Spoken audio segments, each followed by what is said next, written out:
Hello everybody, I'm Thomas. Welcome back to another solo gaming Sunday stream. This week I'm back with Space Aces, the sci-fi RPG. This is a pretty lightweight and lighthearted sci-fi game. It is designed by T-Rex Publishing, T-Rex Consulting, I guess, is who made the game.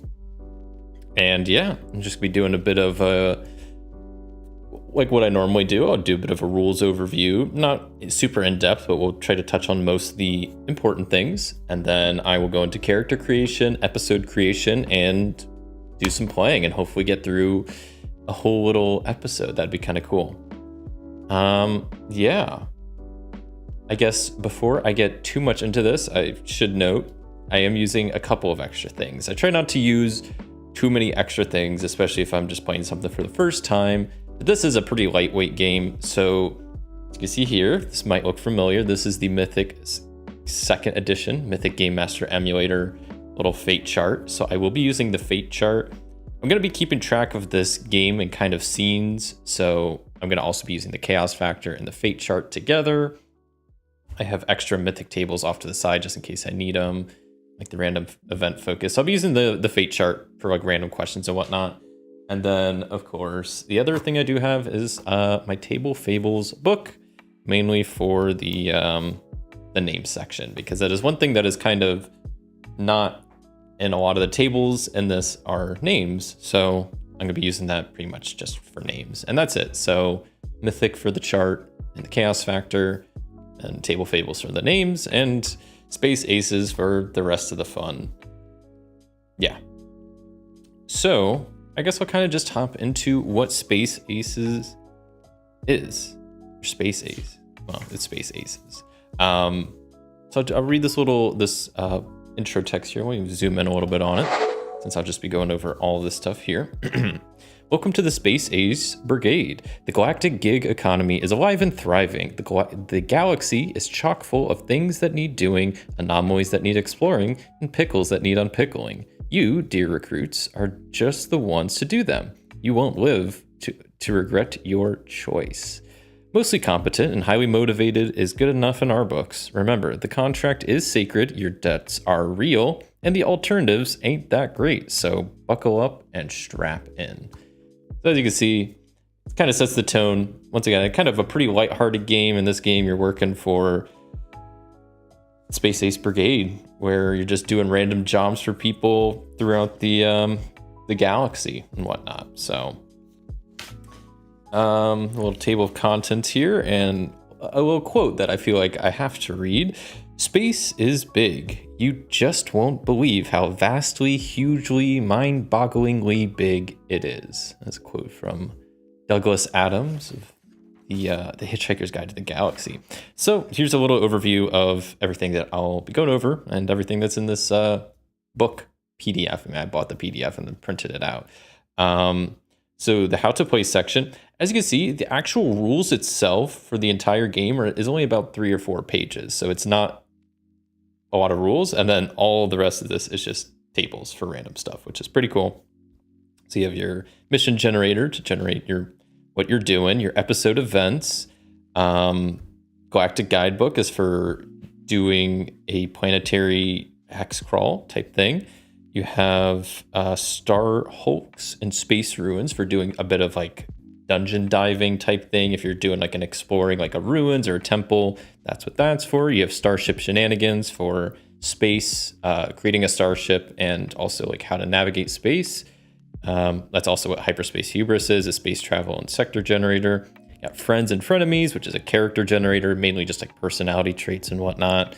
You got Gizmos and Gadgets to make just cool items, like tech items and whatnot. Mechs and Monsters to create mighty mechs and space monsters, like big ones, not just like little creatures you find, things that you would like encounter like floating around space, these massive space creatures. It's kind of what that's all about. Then you got your besties and beasties, which are like little space critters and animal companions that you can find and possibly befriend. You got backstory baloney, which is generating a backstory for the Space Ace characters, which it's a pretty good backstory generator, to be honest. You have the lab, which is optional rules. We will be using 1 or 2 of them through there.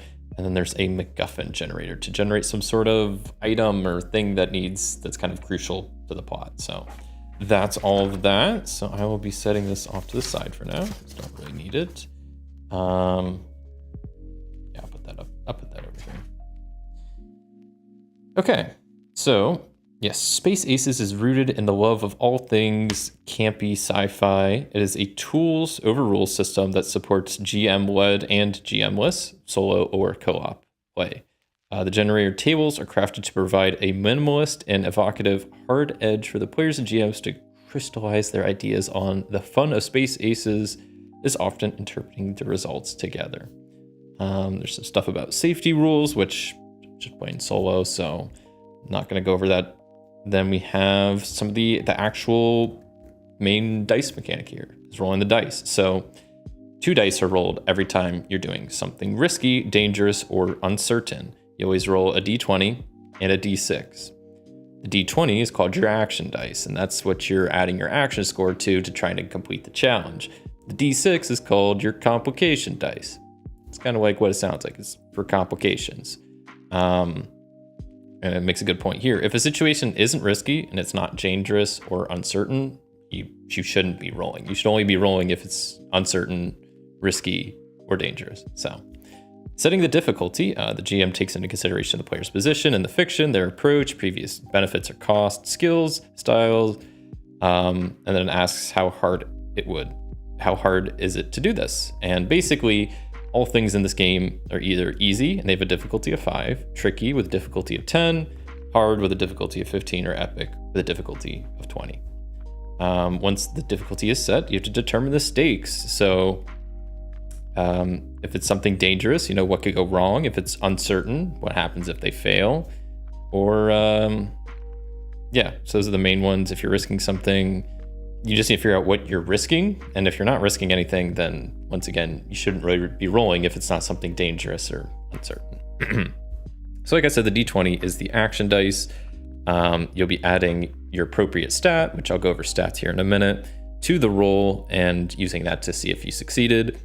If you roll a 20, that is a critical success, and a 1 is a critical fail, which means you also take an ailment. And an ailment, I'll go over here later, but it's just bad stuff for your character. Not good times. You don't want to take ailments. Next up, so I'll go over the complication dice. So there's a d6 that's rolled every time you take an action, and it allows for major or mixed results and stake mitigation. It even allows for super critical success or failure, which is kind of cool. So if it's a 1 or a 2 that's rolled on the d6, then the player suffers a cost. Regardless of success or failure, determine a negative consequence of the action and raise the heat level by 1. I'll go over heat just like a second. Or if it's a 5 or a 6, they gain a benefit. So regardless of success or failure, determine a positive consequence. The cost of benefits can be mechanical, tactical, social, physical, emotional, whatever feels right, which I think is pretty cool. So you could make them, lose health or something social, or it could be a lot of different things. Pretty much every time you're doing anything, you basically have a 1 in 3 chance of it costing, like a bad thing happening, a 1 in 3 chance of good things. And you notice 3 and 4 isn't listed on here because that's just a standard roll, no extra good or bad stuff. So finally, there's the heat level, which I kind of talked about a little bit a second ago. Heat level helps to adjust consequences of costs. That's what it does. So every cost that is rolled turns up the heat level for the whole party during the mission. So not just one person, the whole party. And the higher the heat level, the bigger the consequences of a cost that you roll. For example, if you roll a cost at heat level 1, you might just stub your toe. But if it's a heat level 20 and you roll a cost, you might lose that toe. So heat level is kind of like chaos factor. And I haven't tried it yet, but I've debated, like, you might be able to kind of tie those two together in a way if you're using Mythic plus this to kind of tie heat level to the chaos factor. I'm not gonna be doing that today, but I'm sure that's something that you could probably do to some form and would probably work decently. So character stats, skills, and styles. So when you make a character, you're doing a bit of a standard array type thing where you have different numbers you're putting into different stats. So you have a +3, a +2, a +1, a 0, and a -1. And you put those into the different stats, which you have Moxie, which represents you tackling a problem head on and head first. You got Smarts, approaching a situation brains first. You got Wiggles, which represents approaching from an angle and with your wits. Pockets represents how well equipped your character is. And Friends represents your connection and your character's charm. So between these, whatever it is, 5 stats, yeah, you'll have a 3, a +3, a +2, a +1, a 0, and a -1 assigned in all of those. Your character also has a skill, which is, it determines kind of their specialty. And what's nice is when doing something related to your skill, you can roll twice and take the better result. So that's kind of cool. And then you also have your character has like a style option for just like fortes, flaws, anything that describes you, and that's just purely flavor, no mechanical benefits or anything like that. So that's all character creation. Maybe I'll try to get the character sheet a little bit more in frame here so I can talk about some of the stuff, because next up is gumption. So it's the main thing here, and it's kind of like health points, but it's also like health points, like it's kind of like physical health combined with mental health. So those two things kind of combined into one. So yeah, gumption is your will to stay in the mix, essentially. As with superheroes and Saturday morning cartoon characters, characters could shrug off almost any amount of damage, but if you break their will to fight, that's another story. This way, non-lethal encounters can also carry risk. A failed task, bad news, or well-aimed insult can lower your gumption. Players start with 6 gumption. If their gumption ever reaches 0, they are taken out like yesterday's blueberry spaced bagels. So keep that in mind. But yeah, like I said, it's kind of like physical and emotional health, whatever, kind of combined into one. So yeah, you're in a fight, you're taking damage to your gumption, but also, yeah, I don't know, if you start, someone yells an insult at you, kind of like that mentioned, that's something that you could just lose gumption for. So that was that. Let's set that over there. Yeah, there's only like another just front and back page to go over rules wise, and then we'll just start skimming through some of the cool tables and then just getting right into this. So, recovering gumption. Gumption can be recovered in a number of ways. An encouraging pep talk, a well-timed hug, your favorite Cool Ranch flavored snack, all could conceivably restore some of the character's gumption. The player may also steal themselves, where they mark an ailment and recover 2 gumption. So that's that. I mean, since it's kind of physical and like emotional damage, I mean, it describes a lot of emotional stuff there. I imagine like also just resting would give you gumption back, and just doing other stuff like that. But they list a lot of cool examples. So each character also has this idea of grit. So our plucky heroes have grit, up to 5 of it actually. Every failed roll, they mark a grit, and eventually they can grit their teeth, spend 5 grit, and turn a failed roll into a success, which is pretty cool.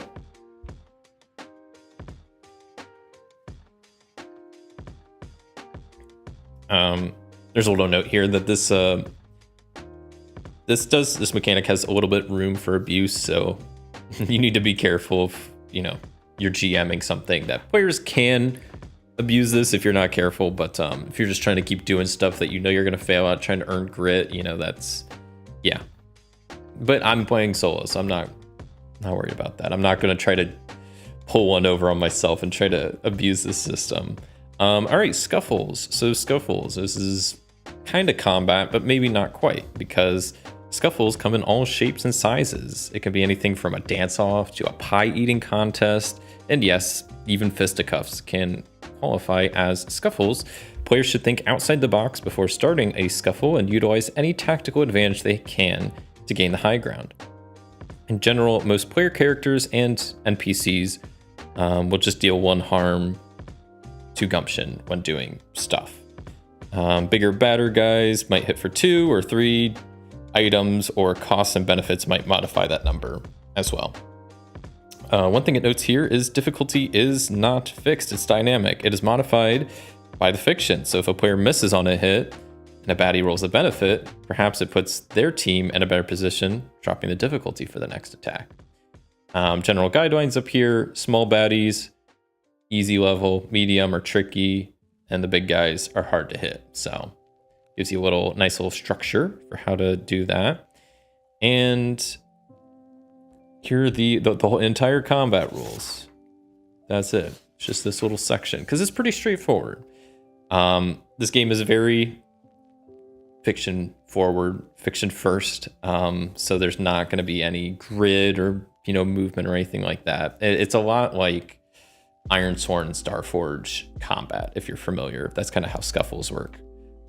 Because in a scuffle, players all roll to act or react to the enemy, depending on if the player has the high ground or not, is what it's called in this game. So when a scuffle begins, decide in fiction if the players or the enemies start with the high ground and the orders that the player goes.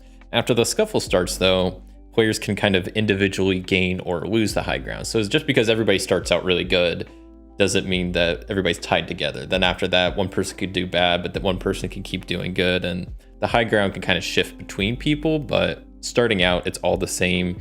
And either one side will have it and one side won't. So either the enemies have it and the player characters don't, or vice versa. And then if the player characters have the high ground, they can roll to act against the enemy. If the players have lost the high ground, they can only roll to react to the enemy's actions. A player gains the high ground on a rolled benefit. That's on the D6.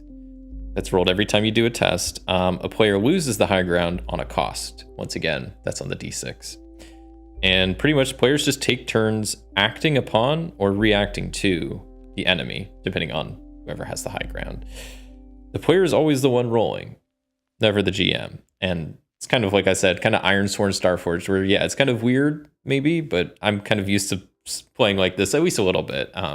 Traditionally, D&D, stuff like that, everybody has initiative order, and then the players go, and then the character, and then the NPCs go, and all that stuff. But in this, no, it's always just the players doing their turn. They're either acting proactively to like attack the enemy or reactively to, defend against the enemy or whatever. That's pretty much combat. You just keep going till someone runs out of gumption. Pretty straightforward. So, crafting an episode. I said we're going to try to play through an episode earlier. What's an episode? Well, Space Aces is best played episodically, each episode encapsulated in itself. As you can also kind of, I think I've already mentioned it a few times, but this game is pretty lighthearted, and it kind of takes a lot of inspiration and it's kind of molded around the idea of like, I've kind of like Saturday morning cartoons are very just like, it's inspired around TV shows. I feel like, especially like, yes, Saturday morning cartoons are just like, sci-fi space shows, a lot of like lighthearted ones. Yeah, maybe Star Trek in that, but like, I can't think of any good examples right now, but I feel like that's why also like it's an episode format, and it just kind of works good as you kind of think of it kind of like a TV show, and that's kind of how this game plays. Yeah, so to build an episode, you roll and interpret the mission as a group. You'll have some sort of mission you'll be doing, and then work together to develop a 3-step plan to pull off the mission. This plan becomes the framework for the episode. You roll some episode events to slot in as needed, and finally roll a difficulty event to start in media res, and you're good to go. Yeah. So that's another thing that's pretty nice is, yeah, this game just starts you in media res. You're just starting in the action, doing something. You're not going to start in a space tavern. You're not going to start by going to the Space Aces headquarters and getting your quest and then starting like fueling up your ship and then doing it. Like, no, you're just starting right in the middle of stuff, which is pretty fun and makes it go quicker, I think. So one thing you can do in crafting an episode is use the heat level as kind of a clock. So the heat level can function as sort of a clock, and the GM may determine what kind of challenges could happen at various heat levels. Pretty cool idea.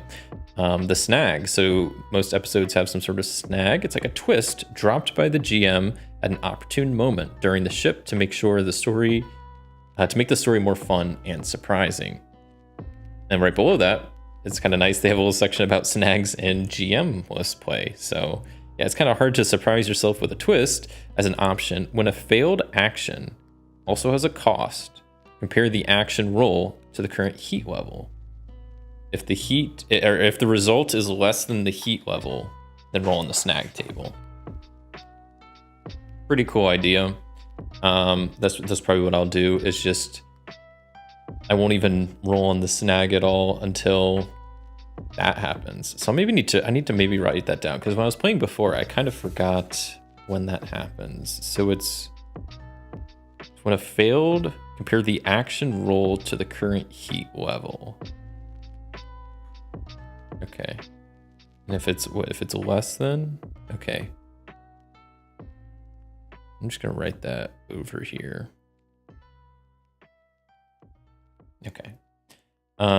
So yeah, so there's also additional rules for complex challenges. So sometimes it's fun to turn a task that normally complete in one thing into something that requires multiple steps. And yeah, it's just saying if you want like a simple task, you can make it 2 steps, or something like really complex, make it 4 steps, and talks about different ways you can do it. So you can make it, like you could decide on the fail conditions. I'll just read what it says. So you could say something like 3 failures and you're out, or so, you know, that's when do or die when failure isn't an option. For time-sensitive tasks, maybe only so many attempts are allowed.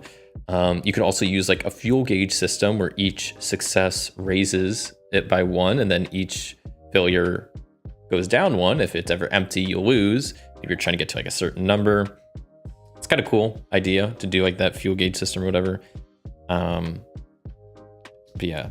So that's kind of what you do for that. And it says finish up and advancing. Upon completing a mission successfully, players may choose to increase their gumption by 1 automatically, or attempt to enhance a stat. And final words, yeah, fun over rules, ruling over rules. So decide together how to handle a new situation. What is most fun? If you can determine that, then there's no wrong way to play Space Aces. That's it. That's the whole rules overview. It's only a couple pages. So now I will quickly skim through some of the tables, and then we'll create a character, create an episode, and start playing. So yeah, I'm just gonna do a real brief overview of these. I'm not gonna like go super in depth because I'll be using them a lot throughout this game. So we have a mission generator. Pretty neat. We'll be using this to generate some sort of mission and kind of what faction's hiring us, what they're wanting us to do, the objective, location aspect, the opposition, their agenda, the snag, all sorts of cool stuff. On the back, we have episode events. So we'll be rolling one of these as what we're starting in, and then you can kind of just use them whenever throughout the game. It's just random things going on kind of. And yeah, they have different like what the scuffle is, what the tactics are being used, the social bearing, the encounter, what difficulty, flavor for location, stuff like that. It's pretty cool. Next, this part, I haven't used this part yet. Maybe we'll use it today, who knows. So it's a little section on planets, and specifically like kind of turning a planet into a bit of a hex crawl. So you can roll to determine your planet type, species, culture, and planetary pickle when exploring a planet. You land at the flag and then roll a d6 for event, and then every new event, or every new like hex is a new event over here. And you just keep going until everything's being explored. So it's just a way to kind of do planetary events, I guess. I haven't really felt the need to do this. I also do have off to the side, I printed out some hex grid, so maybe I'll just use this instead and use them as multiple planets or something. I don't know, just to not use this paper.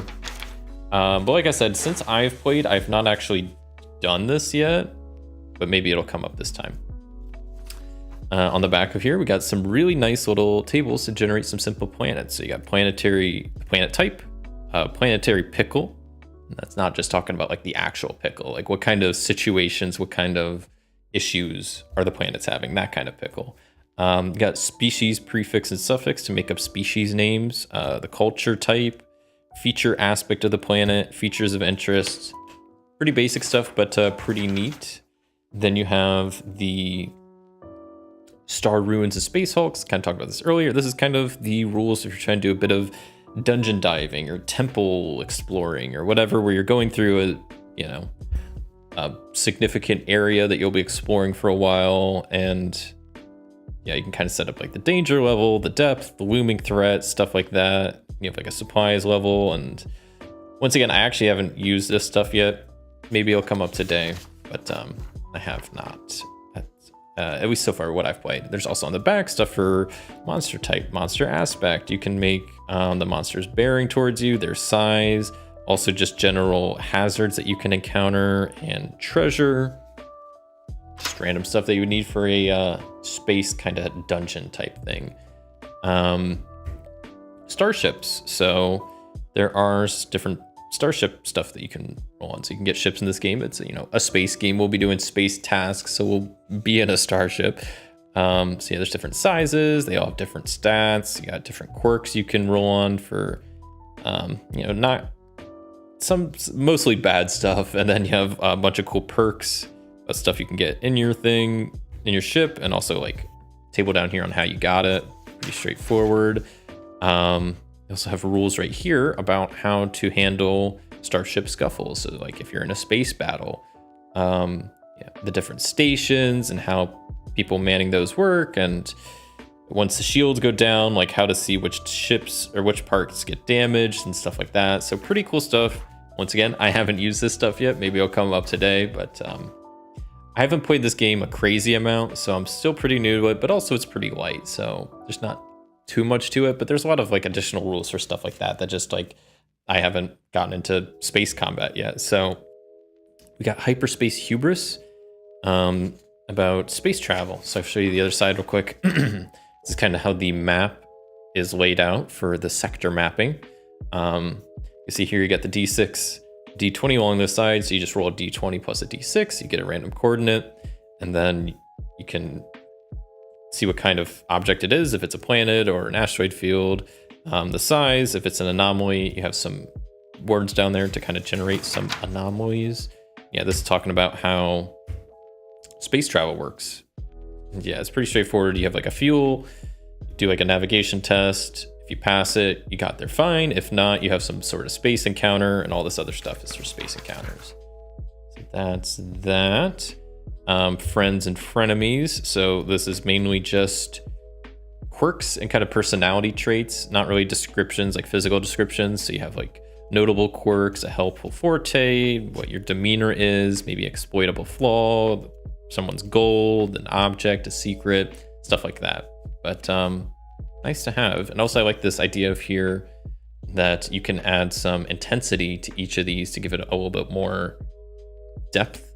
So instead of someone just having vocal fry, maybe they have an extreme vocal fry, or just slightly they have a vocal fry. So stuff like that. Just ways to kind of customize it a bit.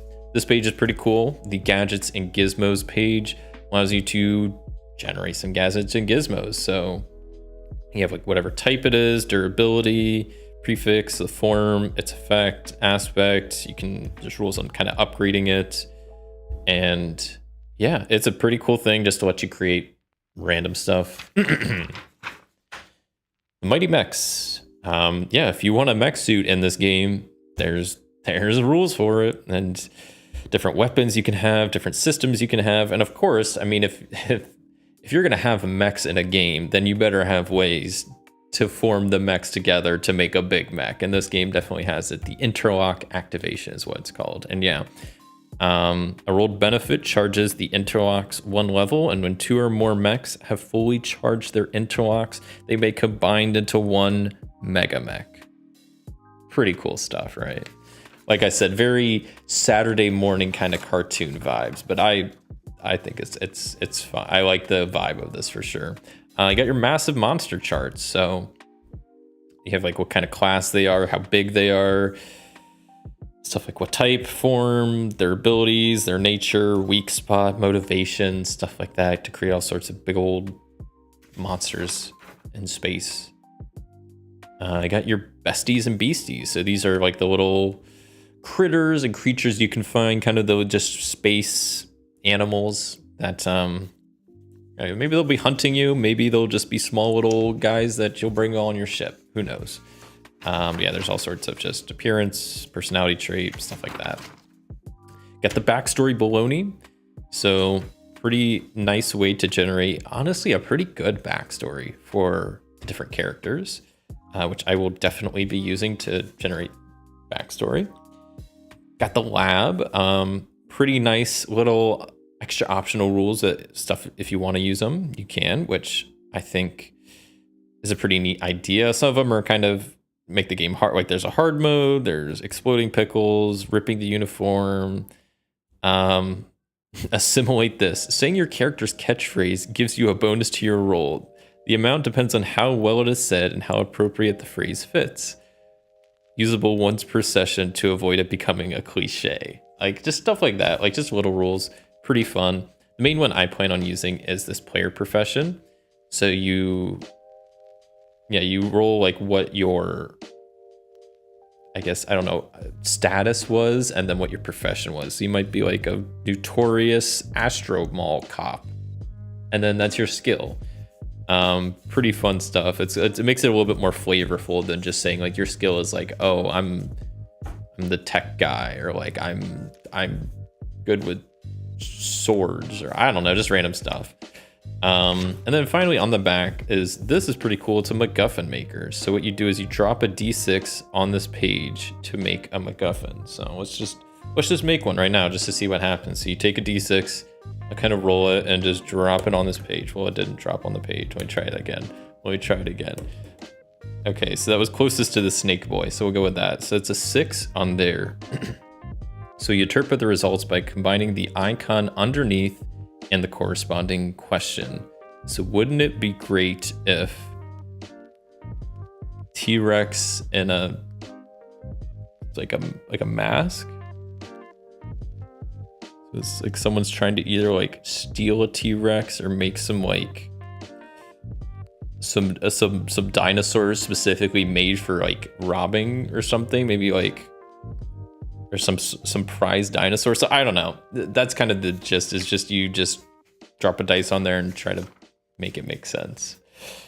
And that's all the rules and tables and whatnot. So now we'll get into creating some characters, which is pretty straightforward, but I'll also spend a bit of time because I like making the little backstories and all that stuff. So yeah, as you can see here, the character sheets are pretty small, and I have 2 of them on this page. Like they're pretty small, and I think normally they're even smaller. I think intentionally initially this game was made on business cards. So these like character sheets are initially, I think it's supposed to be like business card size. And what's also nice is a lot of the main rules are on this page, so you can always just have those at a reference. But this game's pretty straightforward, so I say that, and then I'll probably be making rules mistakes left and right. Let's get into creating some characters. So let's just start by let's create some names. I think I'll just go one guy and one girl. So let's just roll a D100 to see. Start with the guy, I guess. 95 is their name. William. All right, their name is William. And maybe behind their name, the pronouns, just so I remember, and just to have it somewhere. Their skill. Okay, so that I do want the lab. I'm maybe gonna roll 2 d20s and see, because I'm gonna kind of base the stats off of whatever their like profession was. So let's see what their profession was. What options I have? A 20 or a 12. So William was either a space cowboy or an escaped experiment.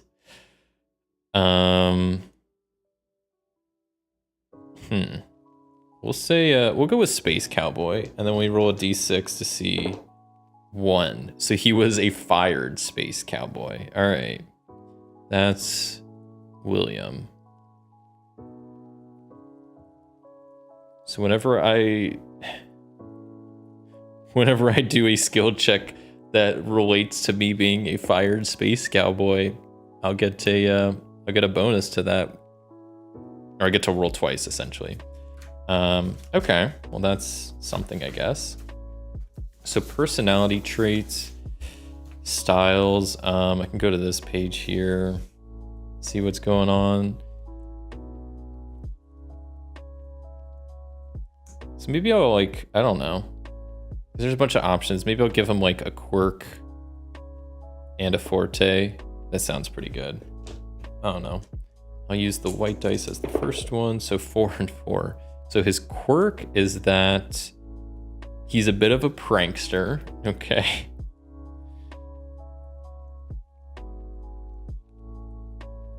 That's his notable quirk. And then his helpful forte is that he's educated. Okay, so we have William, the fired space cowboy that's a bit of a prankster, but educated. Okay. Then I kind of think it's a fired space cowboy. Space cowboy, what would that even entail? I feel like you have to have pretty good, charisma for that. So maybe I'll put the +3 in friends. He's educated, so I put +2 in smarts, +1 in moxie, 0 in pockets, and -1 in wiggles. There we go. Character created. Okay, that's already done. I'll do the backstory here after, but let me go ahead and create my other characters. So let me get a name for her. Table Fables 70 gives me the name Oshaylin. OSHALEN.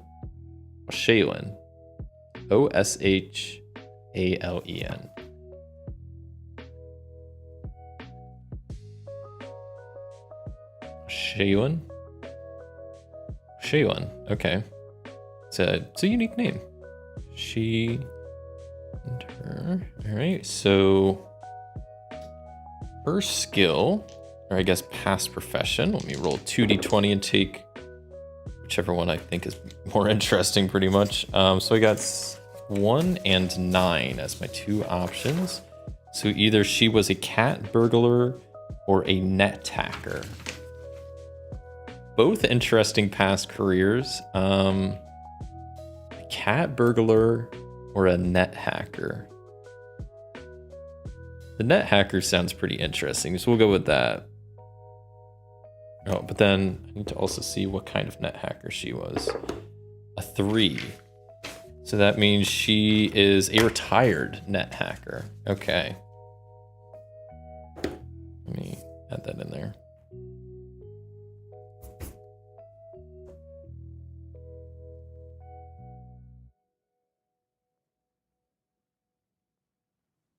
Okay, then finally, let's roll up a few details about Shalan. Mainly, let's see, first off, what her notable quirk is. It's going to be 1-4. So maybe I'll go with 4-1 because I don't. Okay. It was terse, but I don't really know what terse means. I don't know if that's supposed to be tense. But I'm just gonna go with the other one, which is 4-1, and it's that she mumbles. Okay. So that's her notable quirk, and then her helpful forte is she is tactical. Cool.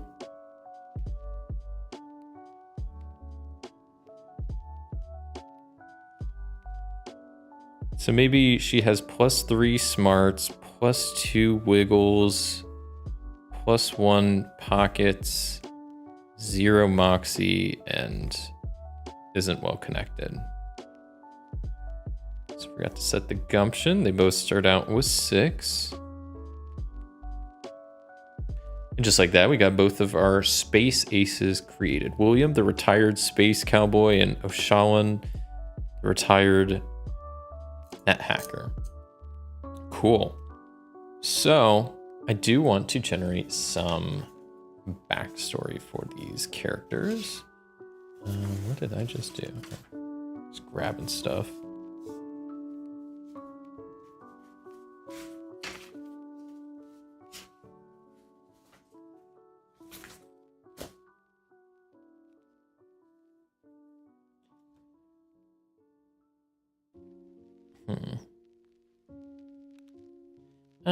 You know what? Yeah, I guess I will. This is gonna take a bit of time. I was kind of debating if I even want to do the backstory generator. I think I will. It's gonna take a little bit of time, but I'll try to go through it pretty quickly. Let me just grab some. So I guess we just start rolling. I think what I'll do is just write this on the back here. Just jot some notes because there really isn't anywhere else to write this stuff about their backstory.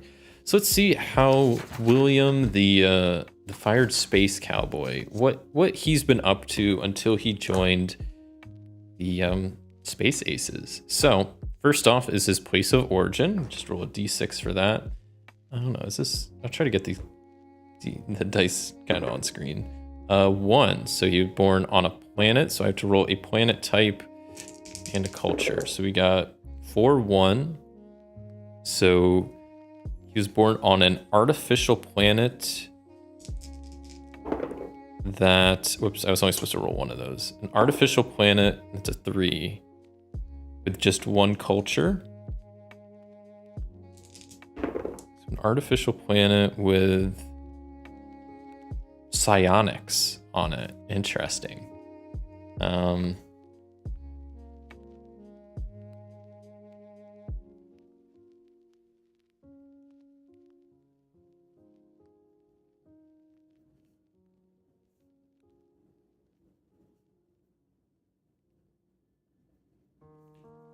Okay, I don't know why there's a lot of psionics. I mean, maybe that's just where they come from, or maybe the magic there's what makes them psionic, I guess. I don't know. But okay, we got a place of origin, a quirk and a demeanor. I already rolled for pretty much, right? I already did that.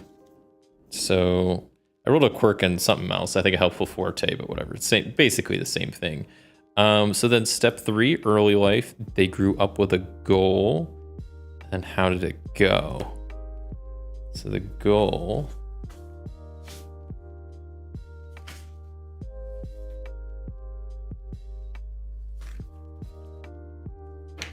Okay. Starting to get my papers messed up here. So the goal that William had was to create or destroy knowledge or love. So it could be create knowledge, create love, or destroy knowledge, or destroy love. I feel like it's either going to be create love or destroy knowledge. I mean, it could be any of those options, really. I think destroy knowledge. Would he be more about creating knowledge? Or would it be more about destroying love? He's more educated, so I feel like he's more about maybe creating knowledge. Well, maybe if there's some like forbidden knowledge, then he's about destroying that knowledge. Okay, so we'll say his goal was, destroying knowledge. And obviously not like all knowledge, just a certain thing. Certain knowledge he was after. Okay, then we flip this back over. So then I roll a d6 to see how it went as he was trying to pursue his goal in destroying knowledge. And it went pretty well. It went pretty well. Maybe it was something like psionics related, like there was some knowledge out there that could reverse the powers of the psionics, and so it's like their one weak point, and if this knowledge got out to the populous world, then psionics would be at a huge disadvantage. So maybe it's something like that. I don't know, just making something up. So with this little chart, depending on how it went, we roll on different tables. So it went pretty well, so I roll once on the woo chart. So William developed a forte, which should be on page 16, which I rolled for a forte already. Well, now he's got another one, I guess. So let's see. 4, I guess I need to roll again. 4 and 4. So now he's a bit more sneaky. I'll add that to his, and just sneak the word in there. So he's a prankster, he's educated, and then since going out and trying to pursue his goal of destroying this knowledge, he's probably done so in a pretty sneaky way that, yeah, he's just become more sneaky since. Oh, my papers are all messed up now. This is a disaster. Lost the one I needed. There we go. They're numbered. I'm just losing track of this stuff. So who did he initially work for? Faction 16? Or sorry, on the faction page. And then let me see what faction William used to work for, which I just roll 1d6. It was the Order of Shadow.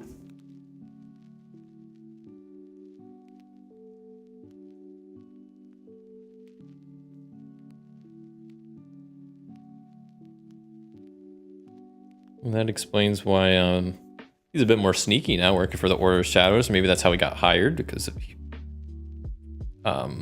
word of his stealth got around, maybe. I don't know. And that also went pretty well. All right, so he's got a pretty good track record. Or he's not like doing great at a lot of this stuff, but just pretty well. And because of his time with the Order of Shadow, he wooed a beast. I don't like, it's like, what? I don't like the term. I don't like how they use the term wooing a beast. Not a big fan of that. We'll just, I know it means like befriending or something, but I don't know. What is it in the Sims? They call like, that's wooing is I mean, it's woohoo. Whatever. I still don't like it. Oh, there it is. It's on the back of this one. Jeez.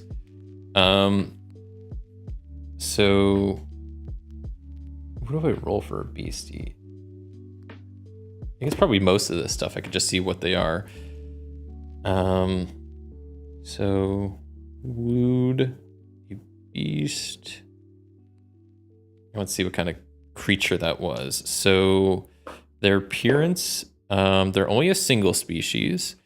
We'll go with the white dice first. So they are plantoid type creature with a protective personality.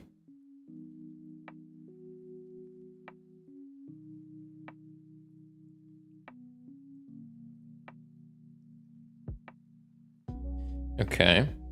A notable trait about them is it can climb.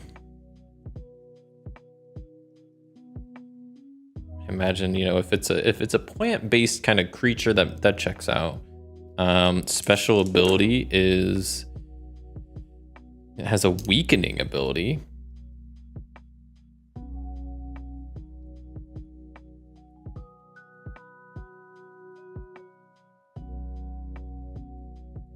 Okay, so cool. There's probably not much more to do, right? Okay.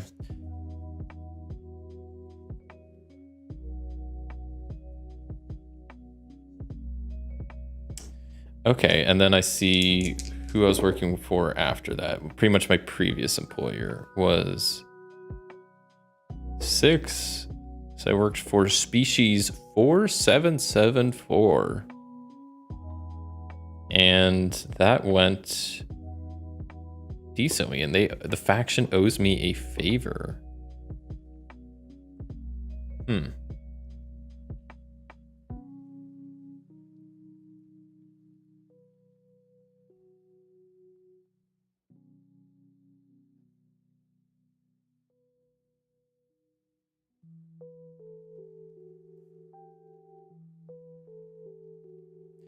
Okay.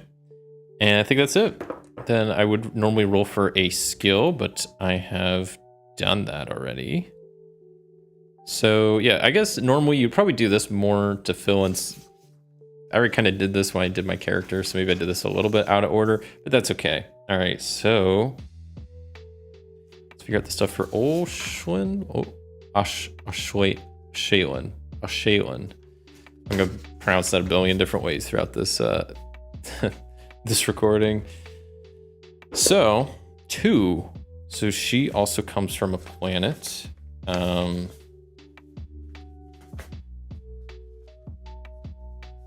Where is the planet? Okay, there it is. The papers are all messed up. Once I get going, I'll have my papers a little bit more organized. So she was born on an oceanic planet.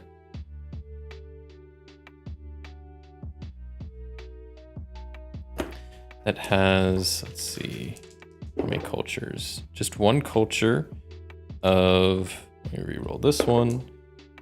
One culture of aristocrats. Okay, so that's like the main thing there. That's fun.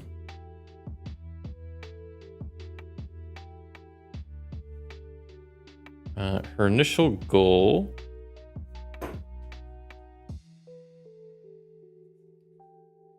Where are the goals page? What was it? 16. Oh yeah. Her initial goal was to create peace. So it's either create or destroy, again, peace or conflict.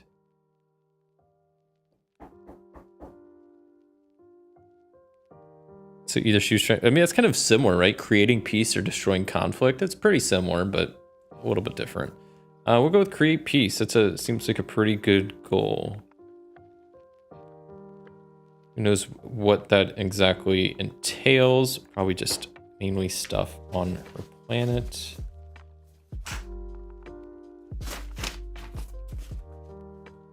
All right, so next up, we see how that goal went. I gotta roll d6, a 3.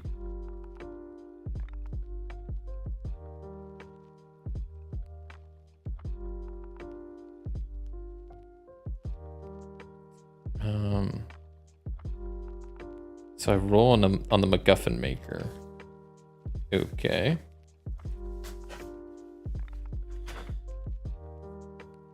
It's because for trying to create peace, something happened. 6 on, we'll go on the flag. So wouldn't it be great if flags in a war? Wouldn't it be great if? So an interesting event happened, and this is describing that interesting event. The interesting event was, wouldn't it be great if? And then a lot of war things. I mean, that seems pretty thematic. I'm trying to create peace. Wouldn't it be interesting if?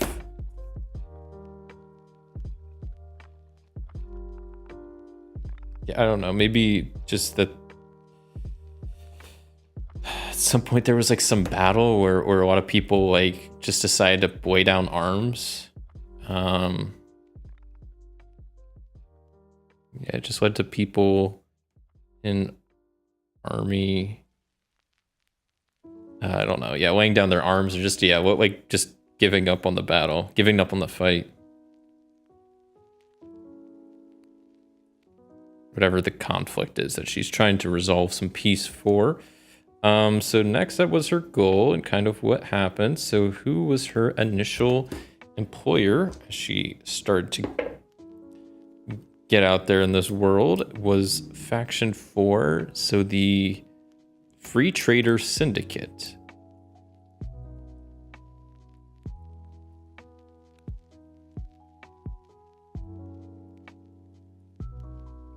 Draw a little arrow, and for her, that went terribly. It went terribly. That means she has to roll twice on the woe table. Not like the good kind of woe, like the bad kind of woe. So she developed a flaw and indebted to a faction. Okay, let's figure out what this flaw is first, because that could be kind of annoying.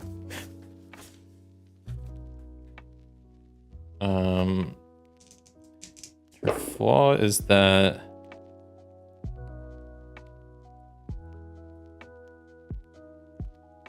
I don't know if I like that one. We go with maybe this one.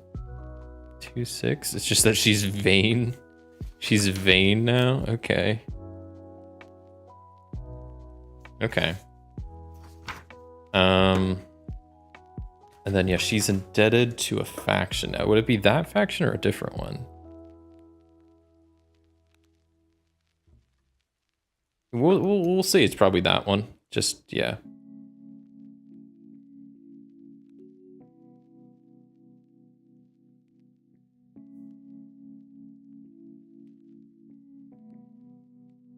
Okay, and then let's see who else she worked for.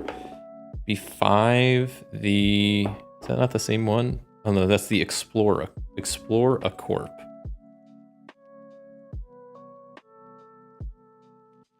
And how did that go for her? It went also terribly. Yikes.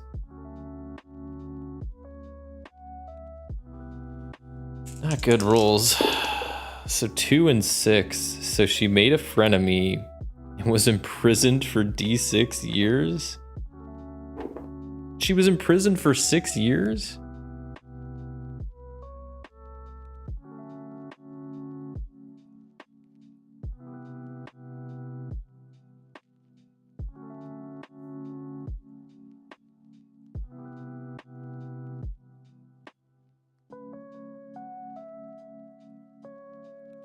Wow, she had kind of a more rough past than William, and then she became a space hacker, I guess. So at some point, Explorer Corp, she was probably doing some hacking, and then maybe put in jail for it, and that's maybe now why she's more of a retired hacker. That would work pretty well, kind of like that. Okay, so now characters are at this point fully done. Then next up, this isn't really part of anything. Well, it kind of is, but our ship. So, I mean, we're going around space. We have a ship. Neither of our backstories gave us a ship. So I'm going to say that I mean, it just makes sense that if we don't have a ship already, that then what's it called? The company would just give us one. So let me get my papers kind of sorted out here because they're kind of a mess. And then, yeah, actually, let me fully get this sorted out. Hold on. So let me move this a little bit back over. Doesn't need to be right here. Something like that. This can move more over here. So we got the space map way over here. Threw my extra rule papers up here because I don't really need them at the moment. This can go more there. And the space, that mission.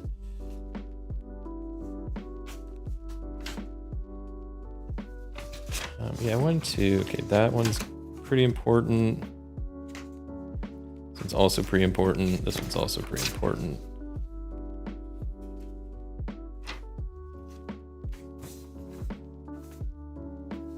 Okay, there we go. So I'm gonna put like these flavors stuff up there, and the ones I'll be needing a lot more over here.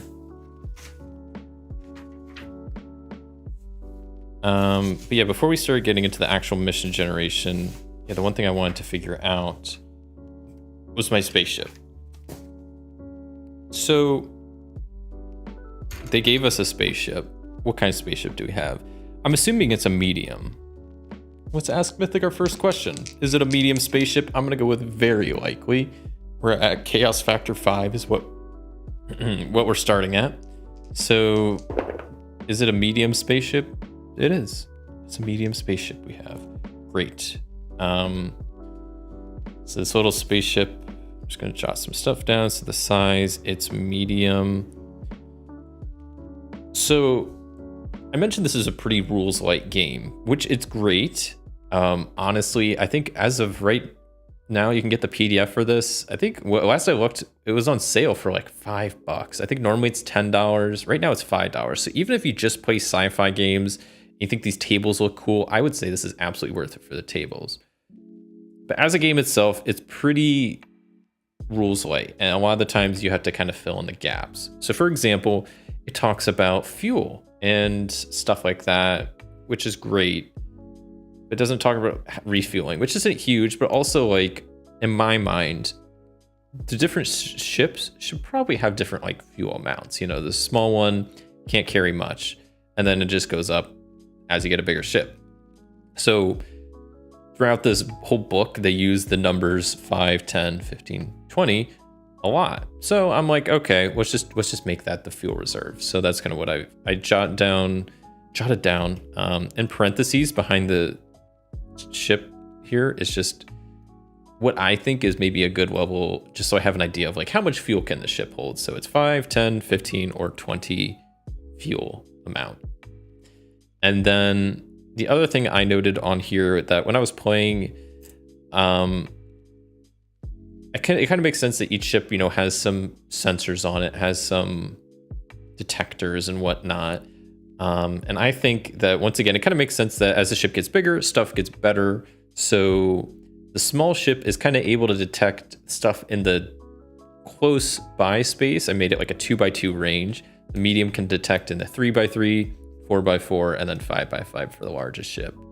As kind of like their scanner range, maybe, is kind of how I like to think about it.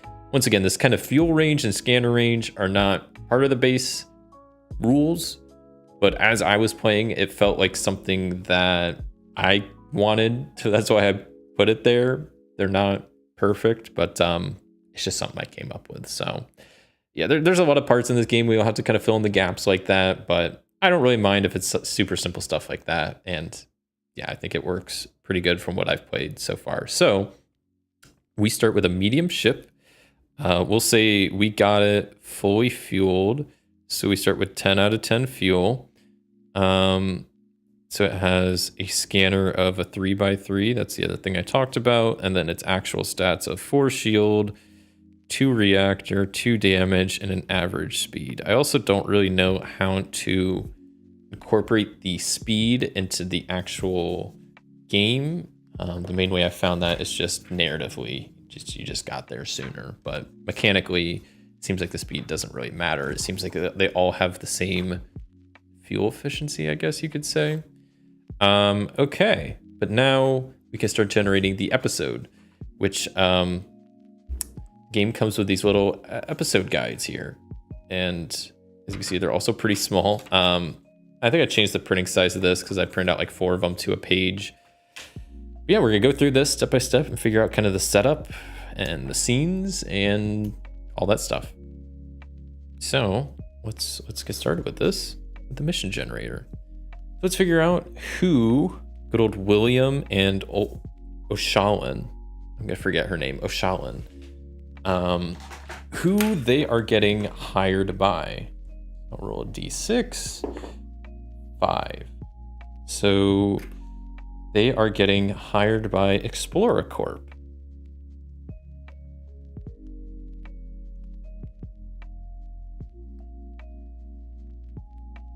Which their little Explorer Corp, and behind it in parentheses, it says boldly go. It seems like each faction has a little, like, not descriptor, but extra like flavor words to kind of give you an idea of like what the corporation's about. So Explorer Corp, boldly go. It's kind of about exploring. Who would have guessed? So we've been hired by Explorer Corp to, what's the mission?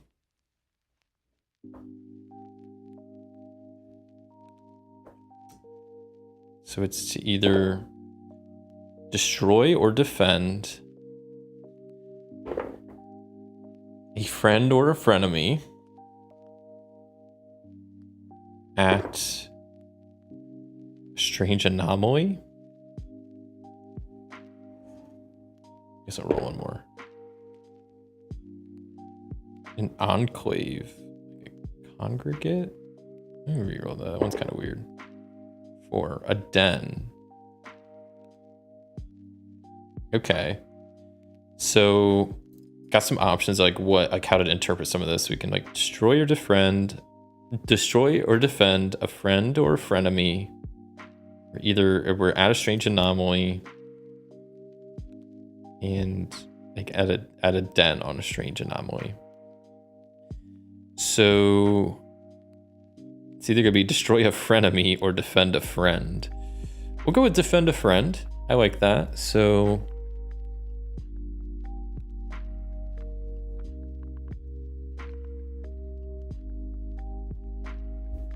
okay, so defend a friend. Well, let's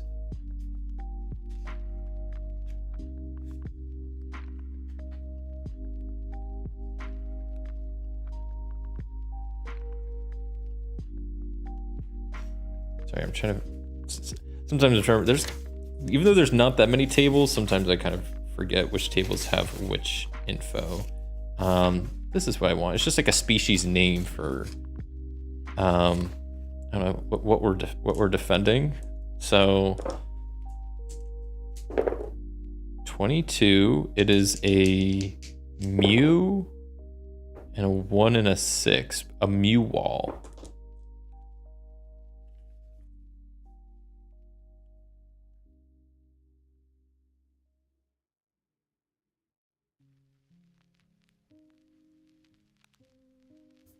Mu wall. Okay. And then, yeah, it was at a strange anomaly. Actually, where's my eraser? It was in the friend is apparently in a den on a strange anomaly.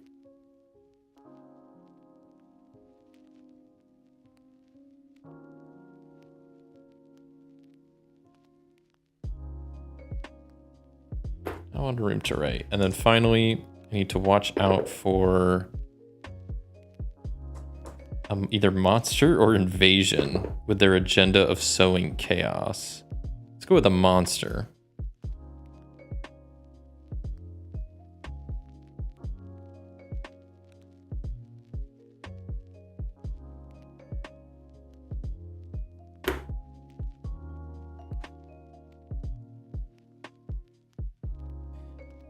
Okay, so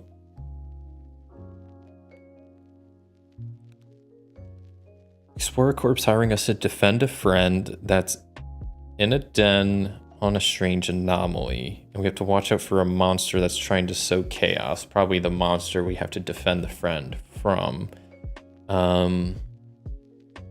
Okay. So to pull it off in 3 steps, what's going to have to be done?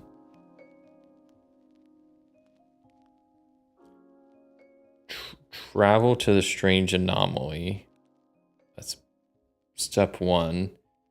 I don't know how big this anomaly is, but probably, I don't know if finding the den in itself is going to be another thing, and then just defeating threat.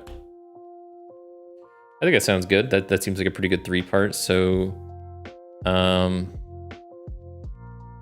travel to anomaly. I spelled anomaly wrong. I don't think there's another A. Did I spell that right? That's definitely wrong, isn't it? That is. I spelled that wrong for sure, but whatever. No, I got it.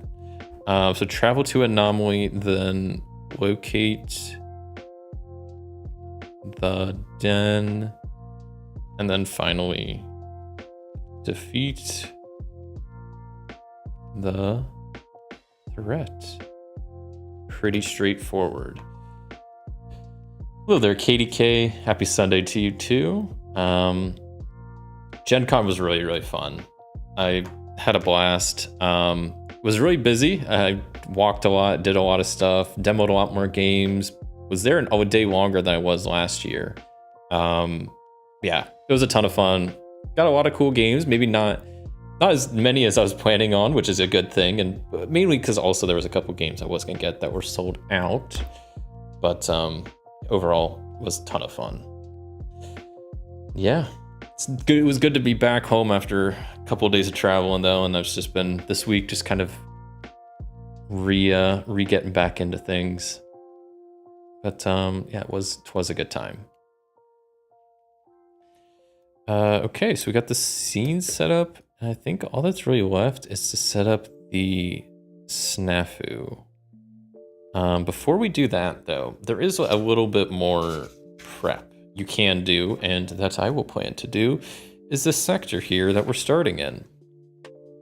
It's kind of empty. Obviously space, as good old Douglas Adams put it, yeah, I mean, space is big. You just won't believe how vastly, hugely, mind-bogglingly big it is. So obviously this isn't, it's just a sector of space, you know, just a slim portion of it. And yeah, this game is supposed to be pretty lighthearted, a lot of stuff going on. So space, there could be a lot of stuff going on in this little bit of space, but yeah, I want to populate it with some stuff. Happy to hear you enjoyed your time there. Yeah, it was fun. Definitely looking forward to next year already, and kind of have a big list of stuff I'll do differently, because this is only my second time going, so I was still learning a lot, and still figuring out like how the convention works. And yeah, like next year I need to make sure to also like plan my events sooner, because they have events you can sign up for, but they have this whole process that you have to like, that you can submit your event wish list before, like ahead of time, to get stuff signed up for earlier. And I didn't even, that was a whole thing. So like there were a lot of events I wanted to go to that were just immediately gone because I didn't do the whole wish list processing. But it's things you learn. But yeah, twas good. And yeah, I could have gone Sunday more, but when Sunday came around, I was just so tired that I was like, no, I'm done. You know, Sunday I was ready to go back and just rest. I did a lot of walking and a lot of gaming. But yeah, I'm gonna populate this sector a little bit with just a few things. So, well, to start out, we have two worlds kind of already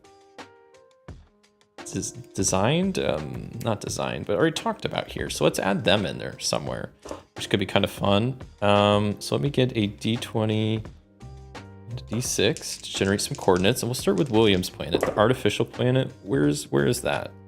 So 4 and 14. So way right here. And this is the artificial planet with psionics. So I'm gonna just draw a planet with, I don't even know, how do you draw a psionic? It's just like magic, but I'll just draw like an eyeball.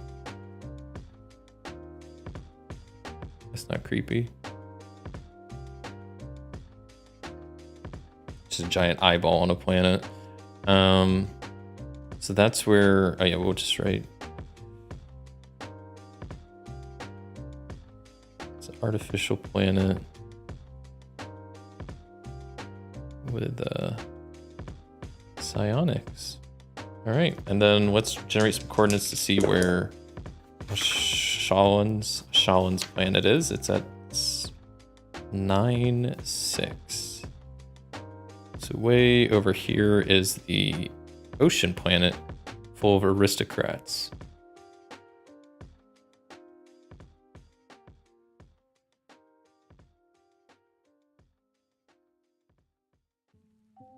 Okay, I'm just gonna draw a circle with a little water. It's good enough. I'm just sketching it somewhere. This is oceanic planet.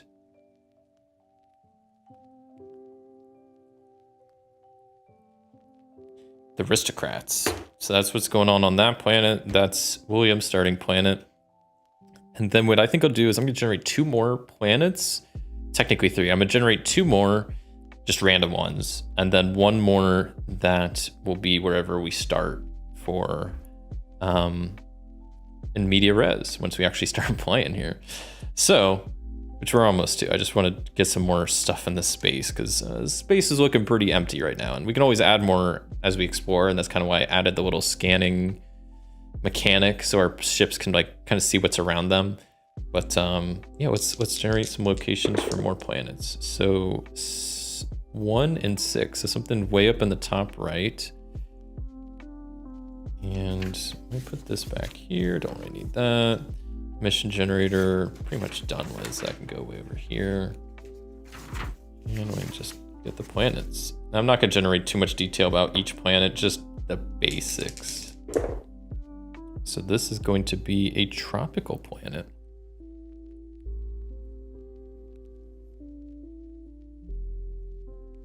And maybe I will roll at least the culture. So they have one culture of 2, 3.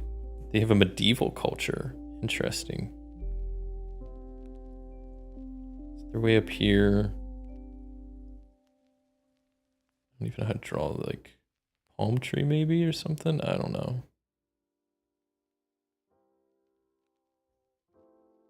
I know it's probably hard to see too, but I'm just drawing little symbols just so I remember what everything is. Okay, then let me just get the coordinates for one more planet. So we have 11, 3. So that's kind of right here. And what type of planet is this? 2, 5. It is a volcanic planet. So draw like a little volcano there.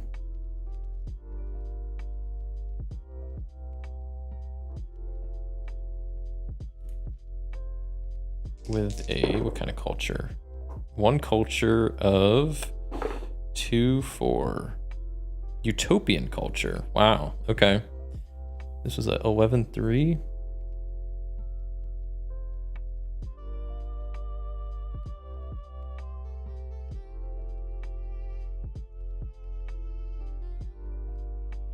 All right, so there we go.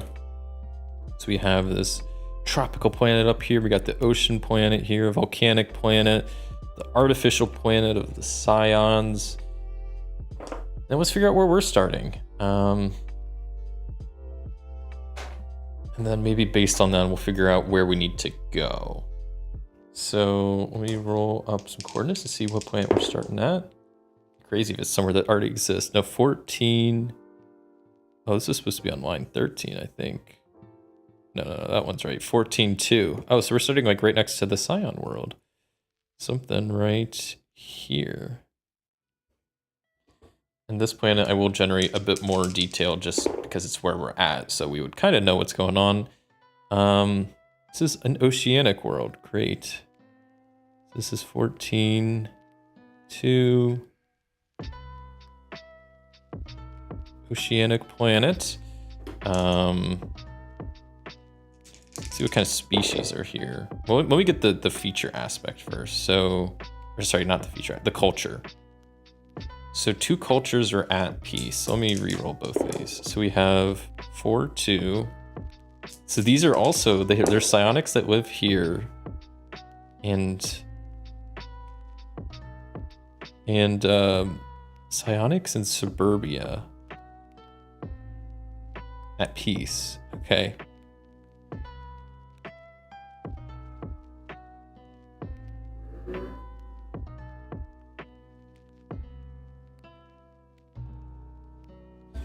And let's see what kind of species lives here. We have a botano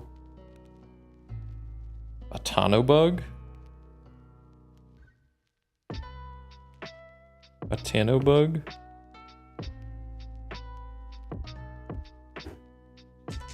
See what kind of planetary or feature aspect they have. So 6, 1. It's a legendary. I don't know if that's really worth right now. It's nothing really. Maybe we'll just do the feature of interest instead. 4, 2. Okay, they got cool landscape. And then finally, planetary pickles. Do they have any? No. Stuff is pretty chill here. This is another oceanic planet, so I'll just draw some waves or whatever. This little red cube will be where we start. And that's where we start. So final thing I need to figure out is, first step is to travel to this anomaly. Don't really know where this anomaly is at the moment. I think what makes kind of the most sense is rolling maybe a d20 and seeing where it could land. It's a pretty wide range though. Let me see. Okay, so let me ask this.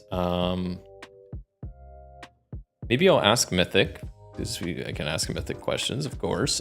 Is the anomaly close to the center of the sector, or is it more towards the edge? So I guess my question specifically will be, is the planet towards the center of the sector? I really don't know, so I'm gonna just leave it 50-50.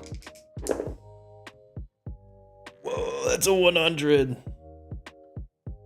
So that is an exceptional no.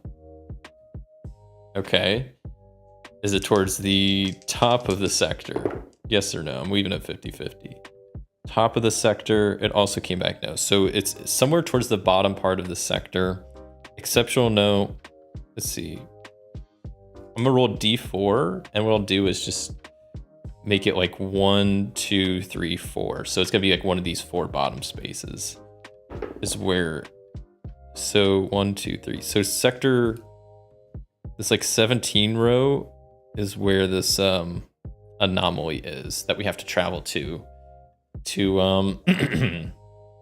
yeah, to save this friend of Explorer Corp. And yeah, so we are almost ready to actually start playing. Excuse me. Grab a sip of water.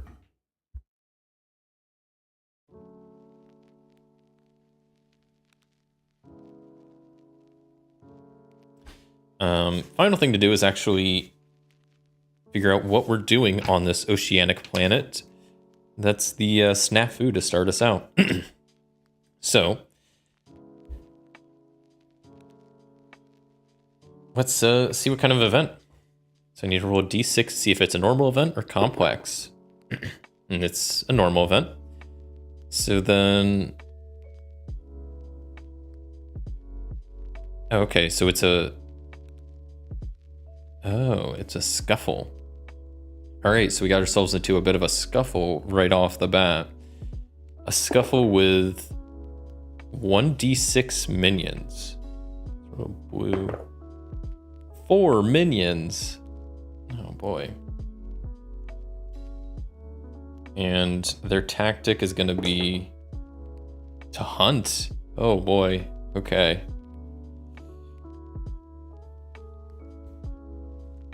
So I'm gonna put the map maybe over there.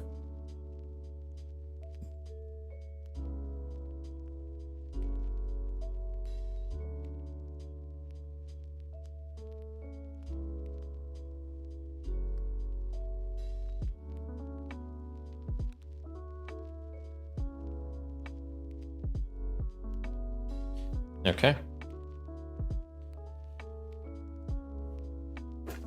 This could probably go over there. These are probably the only ones that I'll actually need.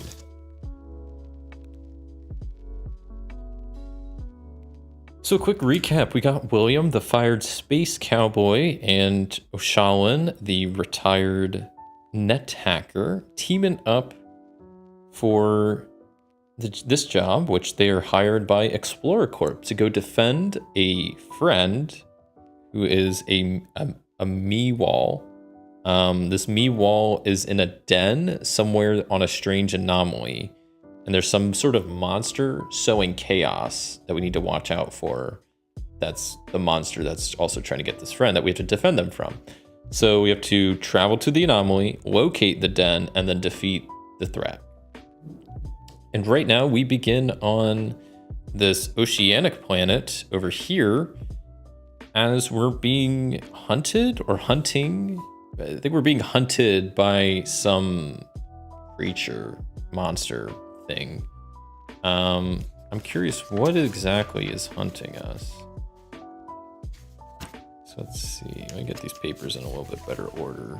Is that we're probably not really gonna need. That can go down there. We'll keep this like here. Not there. Okay. So what is hunting us?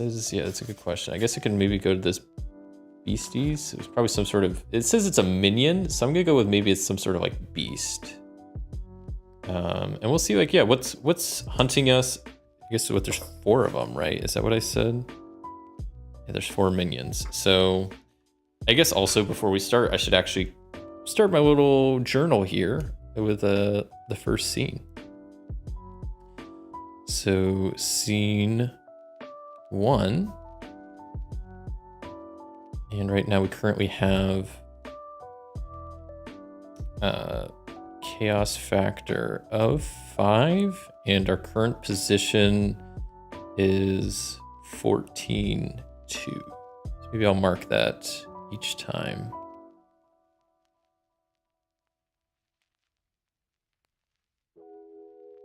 And then our scene is just fighting these beasts that are attacking us on this planet, I guess. Yeah, defending ourselves from beasts. Okay, so there's the first scene. Oh, also, I guess I did forget one other thing. As I was setting up the scene, well, I am going to be using Mythic. And so I'm going to keep a bit of a threads and characters list. So I feel like first on our characters list should be Explorer Corp, because they are the ones hiring us, so that probably come into play.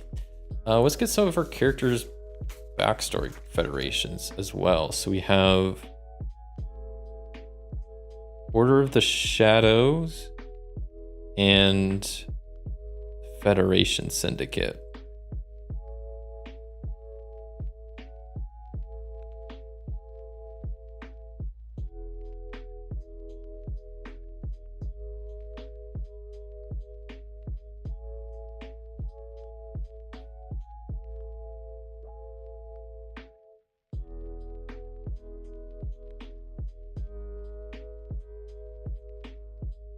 And then as far as other characters, I guess we could add I don't know what to call them, so I'm just gonna call them the Me Wall friend. That's kind of what they are. Was it Mew Wall friend. So we have Explorer Corp, Order of Shadows, Federation Syndicate. Sorry, Free Trader Syndicate. I definitely wrote that down wrong. That was Federation. That makes a little bit more sense.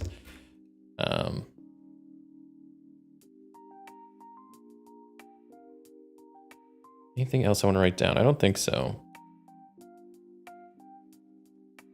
Maybe I'll give a name to this frenemy of Oshalan. So maybe they can come up too. That could be kind of fun. So we'll say just generate a random female name. 25. So her frenemy is Elund. Eluned. Elund.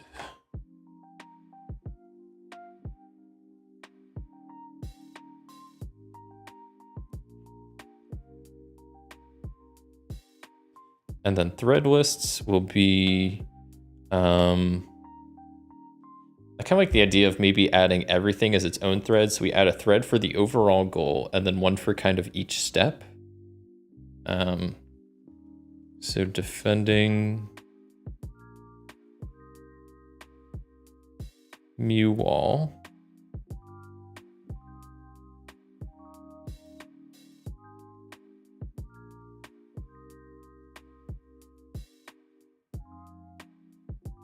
Travel to anomaly, locate, den, defeat, threat.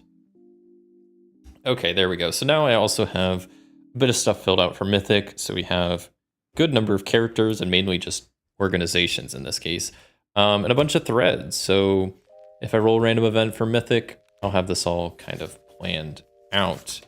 And yeah, I did that because, well, I created my first scene of trying to defend against these beasts. And I wanted to roll a d10 to see if the scene is altered or interrupted. And it's going to be, of course it is.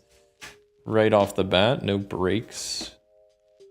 A 1 and odd means it's altered.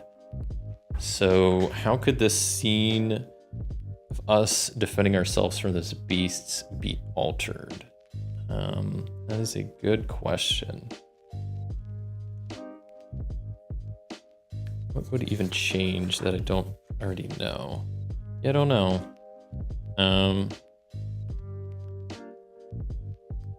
It's altered. So maybe if we're...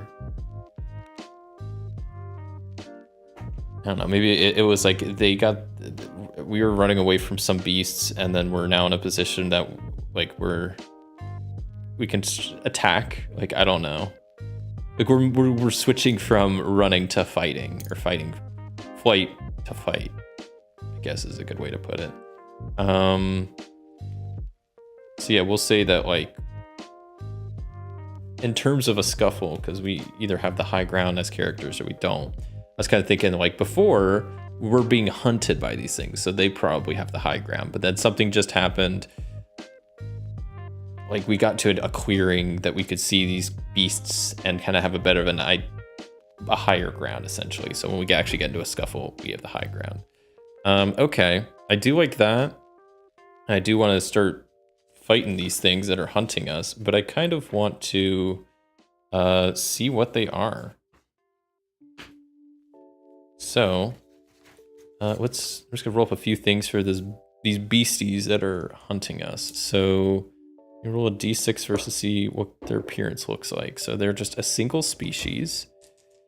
They are 2-4. A fishapod. That checks out. We're on an ocean planet, so fishapod. Okay. Their personality is fearful. Well, that doesn't really make sense, but they're acting a bit fearful. Maybe that's just like a thing they do. They're not like, they're kind of bluffing. 1-6. So their notable trait is they're also glowing. Their special ability is hiding. So some sort of like camouflage.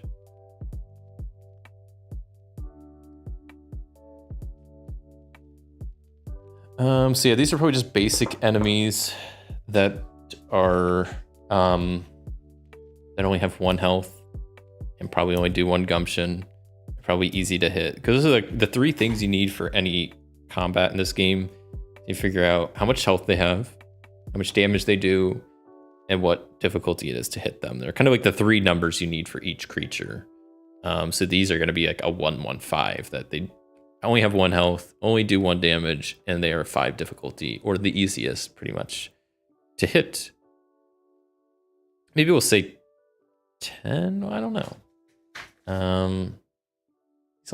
They're smaller baddies. And this is the first scene, so I think we'll say that there's 4 of them, but we'll say it's 5. Okay.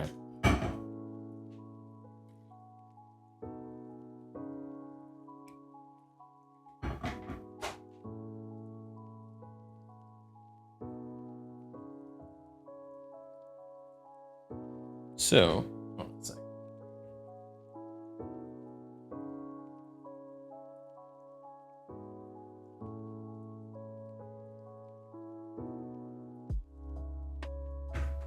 All right. So yeah, scene starts. We're currently on this ocean planet. I'm trying to also think of what we're doing here. Psionic plus suburban planet.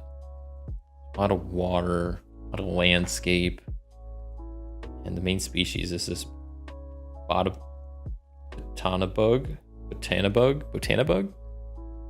And there's an ocean planet. So we're being attacked by some fishapods. So I think maybe it just makes sense.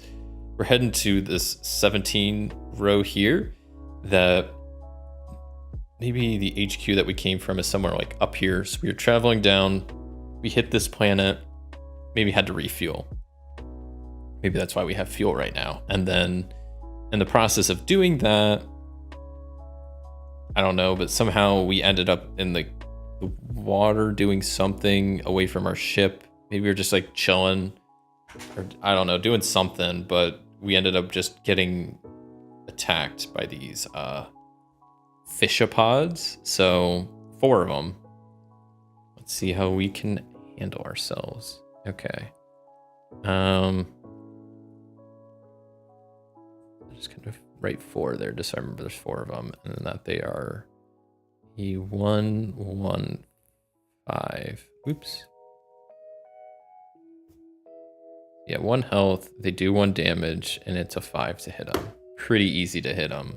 I shouldn't really miss, but it's like shooting fish in a barrel, but it's fishopods. So I will start with, like I said, because of my scene altered, that I think it sounds like these fish were initially hunting us. That maybe I like that while we're waiting for the ship to refuel, this is an ocean world. They have a lot of ocean exhibits and like places you can probably go fishing and whatnot. So we're like, let's just chill out and fish.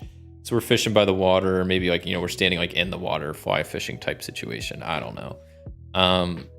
Yeah, we start getting attacked by some fishopods, and maybe like we're not in a great area, so like we're kind of deep into the water that it's hard for us to get out. So they start attacking us, and then maybe like interrupt scene as we were able to like break away from them for a second, get to shallower water, where we're able to have a better advantage, and that's why we have a high ground now as we go into the scuffle. So who's better at fighting? Honestly, neither of these are too good at fighting. We probably don't really have too much as far as the weapons on us. We probably each have some like space pistols or something. I don't know. I think we would both have like, some weapons on us. We wouldn't just be completely defenseless. So I think, I'm trying to think of like what a ranged attack what would I use for that? Probably wiggles or something. Yeah. So yeah, you know what? We'll have Oshawan go first as she pulls out her space pistol and just tries to shoot at some of the fish. So let's see how she's able to do that. And yeah, so rolling my d20 plus d6. Since I am shooting, we'll see. I add plus wiggles, so plus 2 to my d20. I'm trying to get at least a 5. So I got an 18 total. 3. On the d6, I rolled a 3, which is just a standard outcome, so no cost or benefit. So cool. Bam. I just take aim at one of the fish and just blast it. As they're down to 3 of them total now. Okay. Not too bad. Not too bad. What is William doing? So he's also in a good spot. We're a bit shallower now. So also the heat level's at 1. So maybe he probably doesn't have a pistol on him. He probably doesn't really use a pistol much. Maybe he has some like just like not pocket knife, but like mini like machete, not like a huge machete, like some sort of a large knife. Maybe it is like an actual like machete. He's trying to just like slash at these things or like stab them. So we'll see. He's gonna use his moxie, and let's see if he's able to take out some of these fish, or if this is just gonna go bad. So 4 is a standard outcome, so no extra stuff. 18, we're more than fine. So he pulls out his like machete and starts just slashing at one of the fish and manages to like slice it. And yeah, so they're still in a pretty good position. They've already killed 2 of the 4 fish. They're like swimming by their feet. We'll go back to Oshawan as she tries to take another shot at some of the fish. We'll add plus 2 for wiggles. Jeez, we managed to fail, surprisingly. Then we do also gain a benefit. So she failed, so she gets some grit.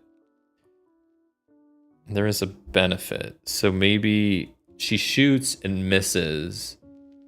Could the benefit be? I don't know. Maybe, you know what? Maybe she shoots at one, it nearly misses one of the fish, and instead of it like keep fighting, it just swims away. So we only have one that's still attacking us. So then William is going to just try to stab it with his machete, I guess. And surprisingly, that fails too. We're rolling real low. A 4 is a standard outcome, but that is a miss also, as he tries to swing with his machete in the water and just he just misses, which I guess also he might take some, don't know if he would take damage. No, probably not. I guess he could. This is one thing with this game that I wish I gave maybe some better examples about what some costs and benefits are in certain situations, because I feel like I have some troubles of like deciding what should be a cost and benefit and when. Because cost always raises the heat. That's one part of it. The benefit can do some, kind of do anything. Same with the cost, because cost also has to do something else. Sorry, I'm just thinking here. Like, would he take damage or would he just miss?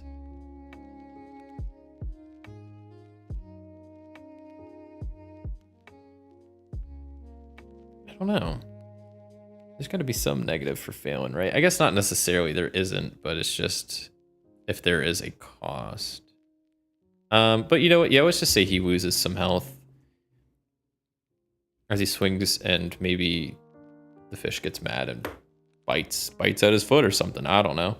As if Shaolin's just like trying to line up her pistol to take another shot.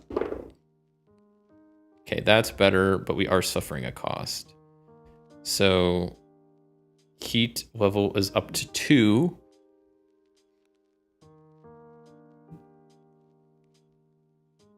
Thought I heard something. Sorry. Heat level's up to 2. Fish is taken out, the other one. But now, what is some cost?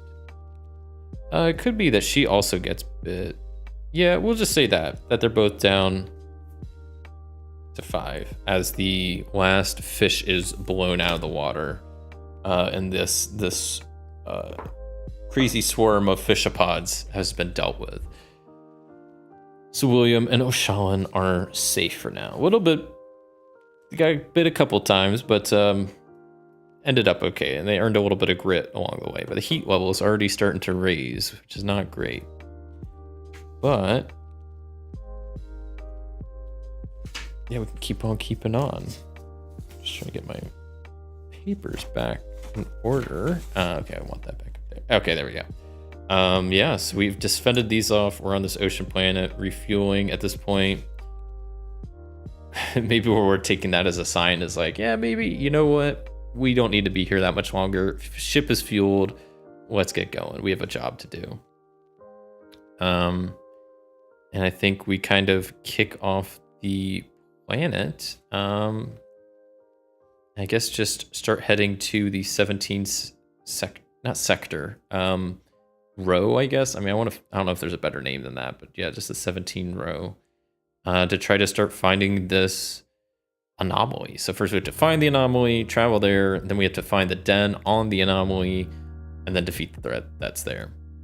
But at least at this point, we're off the starting planet. We've dealt with the fish that were attacking us. Ship is refueled. Not a bad spot.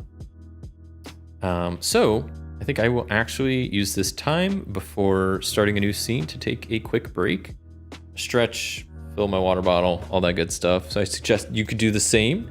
Feel free to take a quick break now, fill your water bottles, all that good stuff, stay hydrated.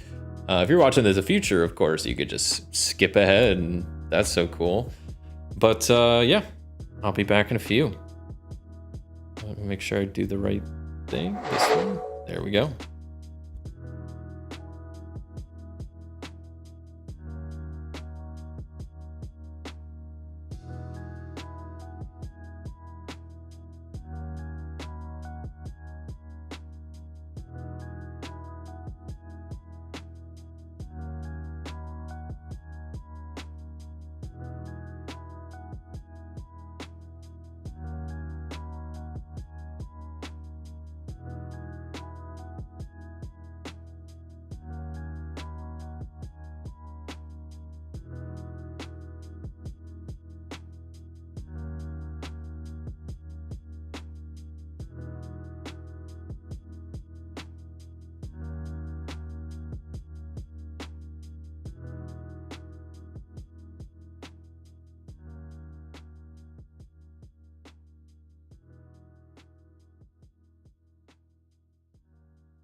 Hello, everybody, and welcome back to Solo Gaming Sunday Space Aces Edition. I'm playing the Space Ace RPG, picking up and continuing the stories of William and O'Shallan, who've been hired by Explorer Corp to go defend a friend that is on a strange anomaly in a den.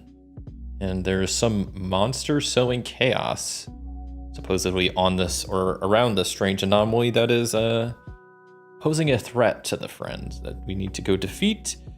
We started with a bit of a scuffle as we were refueling our ship on this oceanic planet. We got attacked by a couple of fishopods, 4 of them, as we were just doing some fishing, and was able to defeat them pretty easily.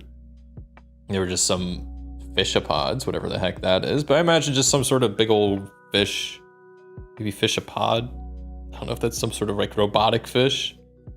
Who knows? They're dead. And we begin as we are taking off from this planet. We're in the 14 row here, heading down to the 17 row. Somewhere here is where this anomaly is. We don't currently know its whereabouts. That's another thing, is we have to actually travel to it and kind of find it. But luckily, ended up being a pretty close. It won't be too far away. It's not like way on the other side of the sector. So we got that going for us. So, scene 2.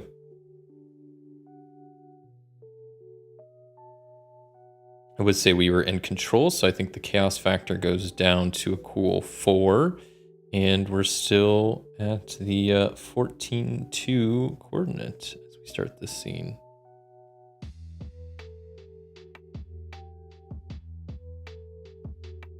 Find anomaly. Okay, that's what this scene's all about. Let's see if it's altered or interrupted. A 1 again, so it's altered.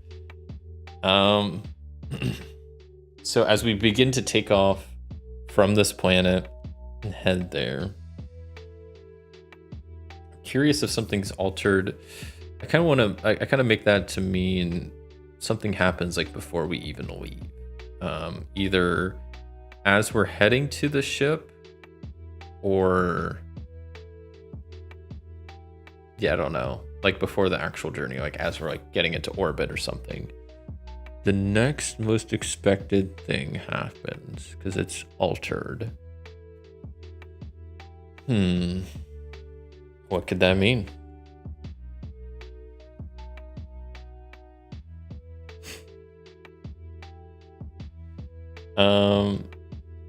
I have an idea. It's not that interesting, or I don't know if it's any good.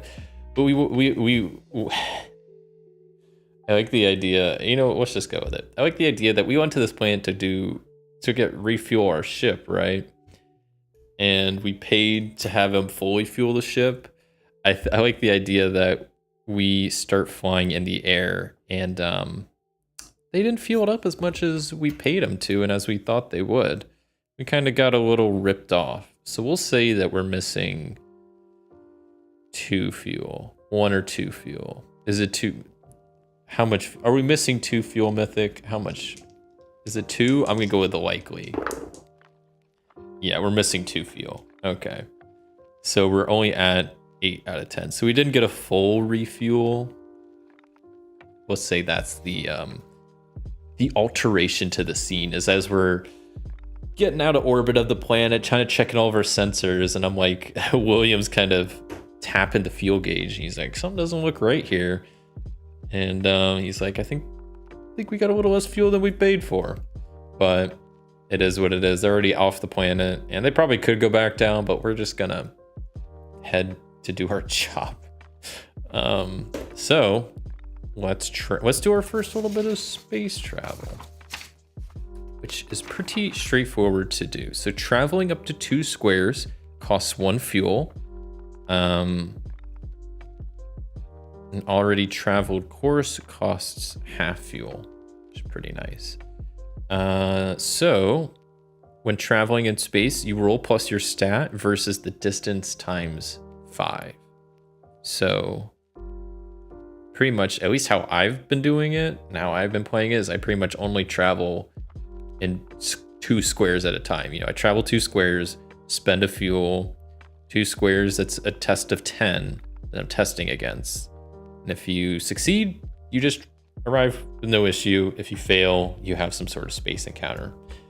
So that's what I need to do. I need to at least get down to row 17 and then start looking around there for this anomaly as we try to hunt down where this thing is, which I don't even know what it is. So let's do it. We'll have Oshalan be the navigator, because navigating is going to probably use the smarts as the stat, and she's a bit smarter, so we'll let her kind of do the navigating.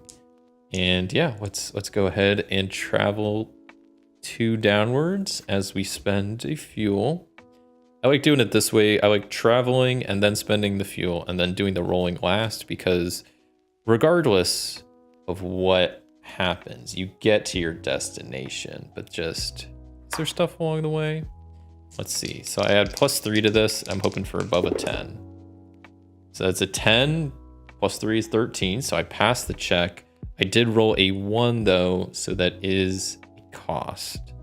That will bump up the heat to 3.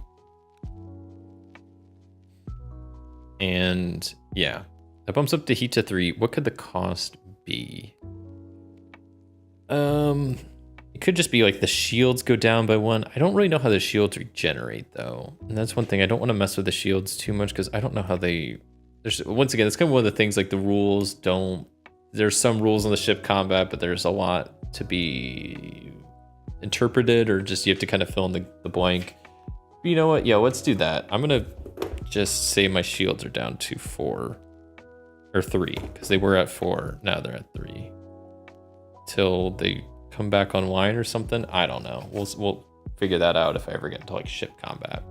But okay, so we've moved a little bit down as yeah, we're trying to find this anomaly. So then I'm going to activate the ship scanners. Since this is a medium ship, I can kind of scan in like a 3x3 zone. I guess you could probably do it in any direction, but I'm just gonna have it centered on me. So I mainly want to know is the anomaly in any of these 3 squares that I'm by? That's gonna be a question for a good old mythic.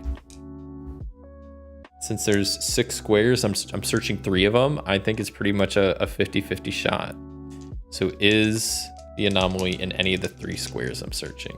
I'm gonna go with, yeah, 50-50 chaos factor 4. No, it's not. So none of these, I'm just gonna draw a real tiny X bottom left corner. None of those have anything in them. My other question to Mythic then is, okay, there's no anomaly on those planets. Is there at least something close by? Any planet? Something of interest? Which I'm gonna go with the likely, that there's probably at least something in any of those 9 squares.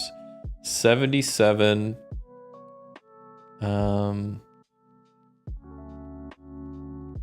Wait, is that no? Yeah, I guess so. There's just empty space. Okay. Yeah, just empty space. Nothing here. Okay. So what I guess I need to do is, if I can only travel 2 squares at a time, it's gonna take me at least 2 more moves to get over there. So I'll go kind of just probably over 2 as I spend some more fuel, bumping me down to 6 fuel.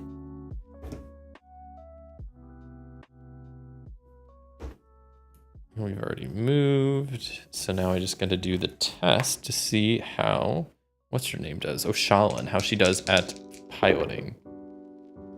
+3, that is going to be 11 total, which is above the 10. So we're good there. Rolled a 5, so that is a benefit.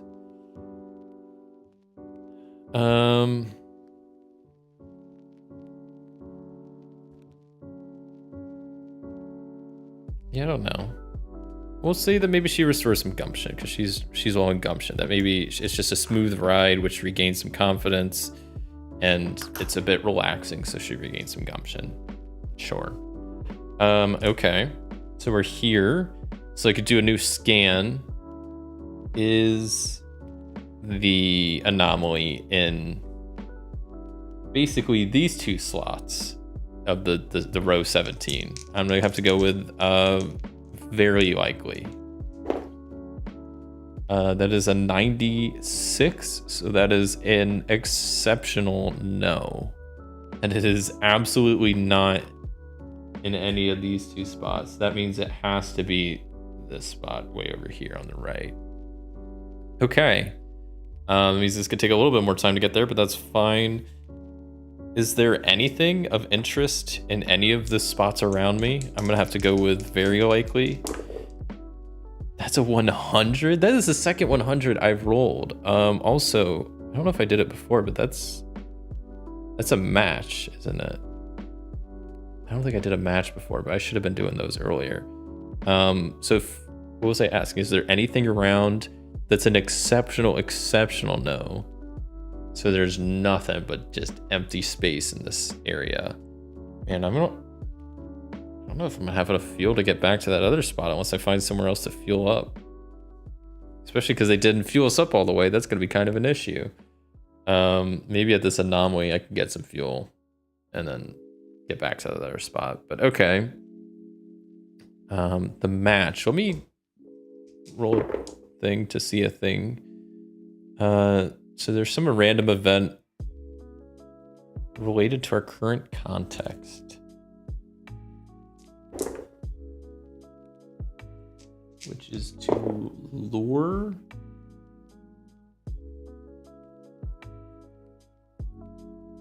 Threaten and lure. A threatening lure. Some random event that happens as we're traveling along.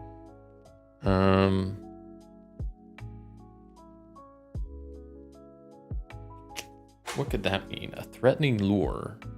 I mean, I know what it could mean, but like, I'm trying to think of how to piece it together. What we got. Threatening lure.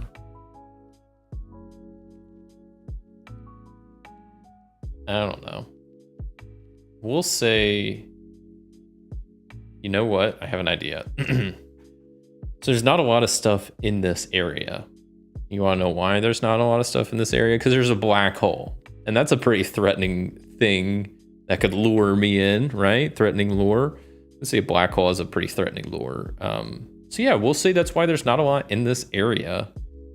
Is maybe because like here or something, there's like a black hole in this spot. Try to draw a black hole. I'm just gonna draw a bunch of squiggles and that's it. That's the black hole. I don't know. But okay. So yeah, maybe we notice that as we're flying around that we see this undetected black hole that's like sucking stuff in. So we're like, we gotta be careful of that. So yeah, we still need to fly once more way over here to the edge of the sector. That's gonna cost some more fuel to do, putting us down to half of our fuel, which isn't good because that means we currently are not gonna have enough to get back to that ocean world to refuel. So we have to find somewhere else to refuel or else we're gonna be stuck in space. Okay. So let me do the test to see how the space flight went to get to this area. It went good. Oshalan leading the way, but there is going to be a cost. Bumping up the heat to 4.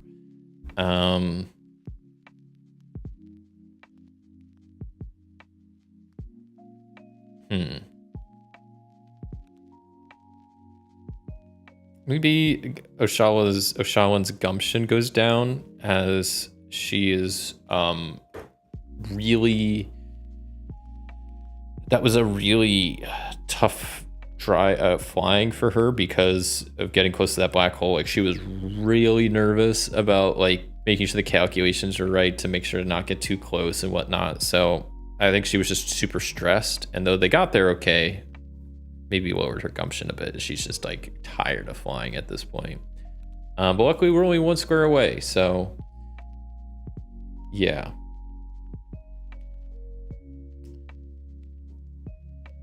Maybe I should like, I'm gonna draw a line through where I've flown. That seems like a good idea. I haven't been doing that before. I should have been. Kind of went, oh, I didn't go down. I just went straight across. This is why I should have been doing this earlier, because I'm already gonna start forgetting which direction I chose. No, I think I just went straight across. Yeah. That's where I am now. So I can see my flight course, because I also forgot you use half the fuel when traveling a course that you already kind of know. So I'll be able to travel this back using half the fuel. So that is good. It is going to be helpful. But I'm still going to be almost out of fuel because I'm going to be... It took 6 fuel to basically get to this planet. And I'll have exactly 3 fuel. I'll have 1 fuel left to give. So I'll have enough. I'll make it. It's fine. Okay. So then we made it here. So then I do need to use 1 more fuel to actually get to the anomaly. Bumping us down to 4 fuel.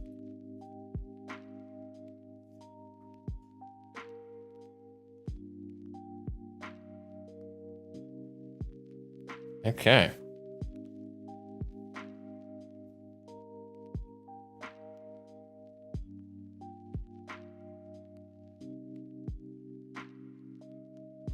So we flew by a black hole. So the anomaly itself, I want to roll some descriptors for it because you can do that. It's like, what am I even? I don't even know what this anomaly is. So it is artifact, it is dead, and it is a gate. Okay.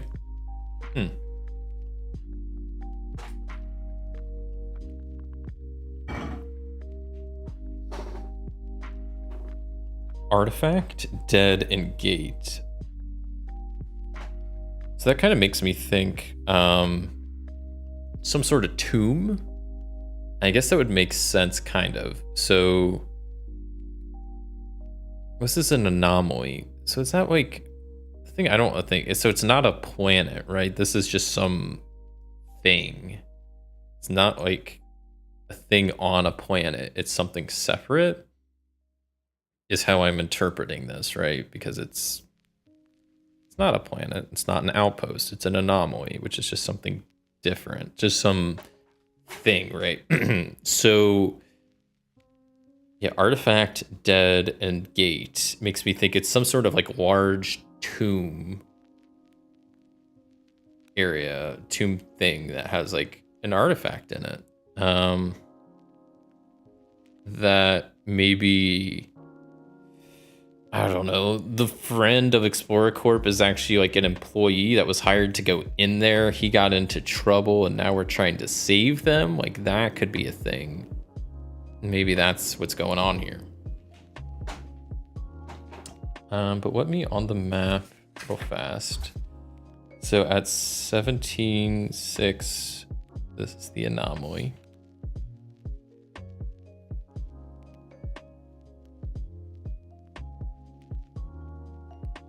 And the words were artifact, dead, and gate.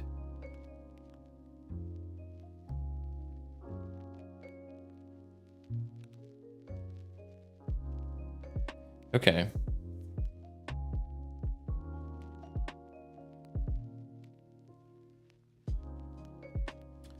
All right, well,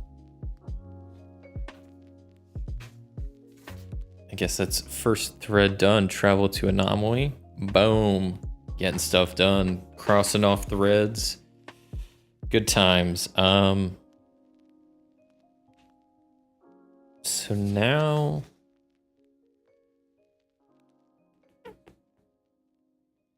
trying to think of how this would work.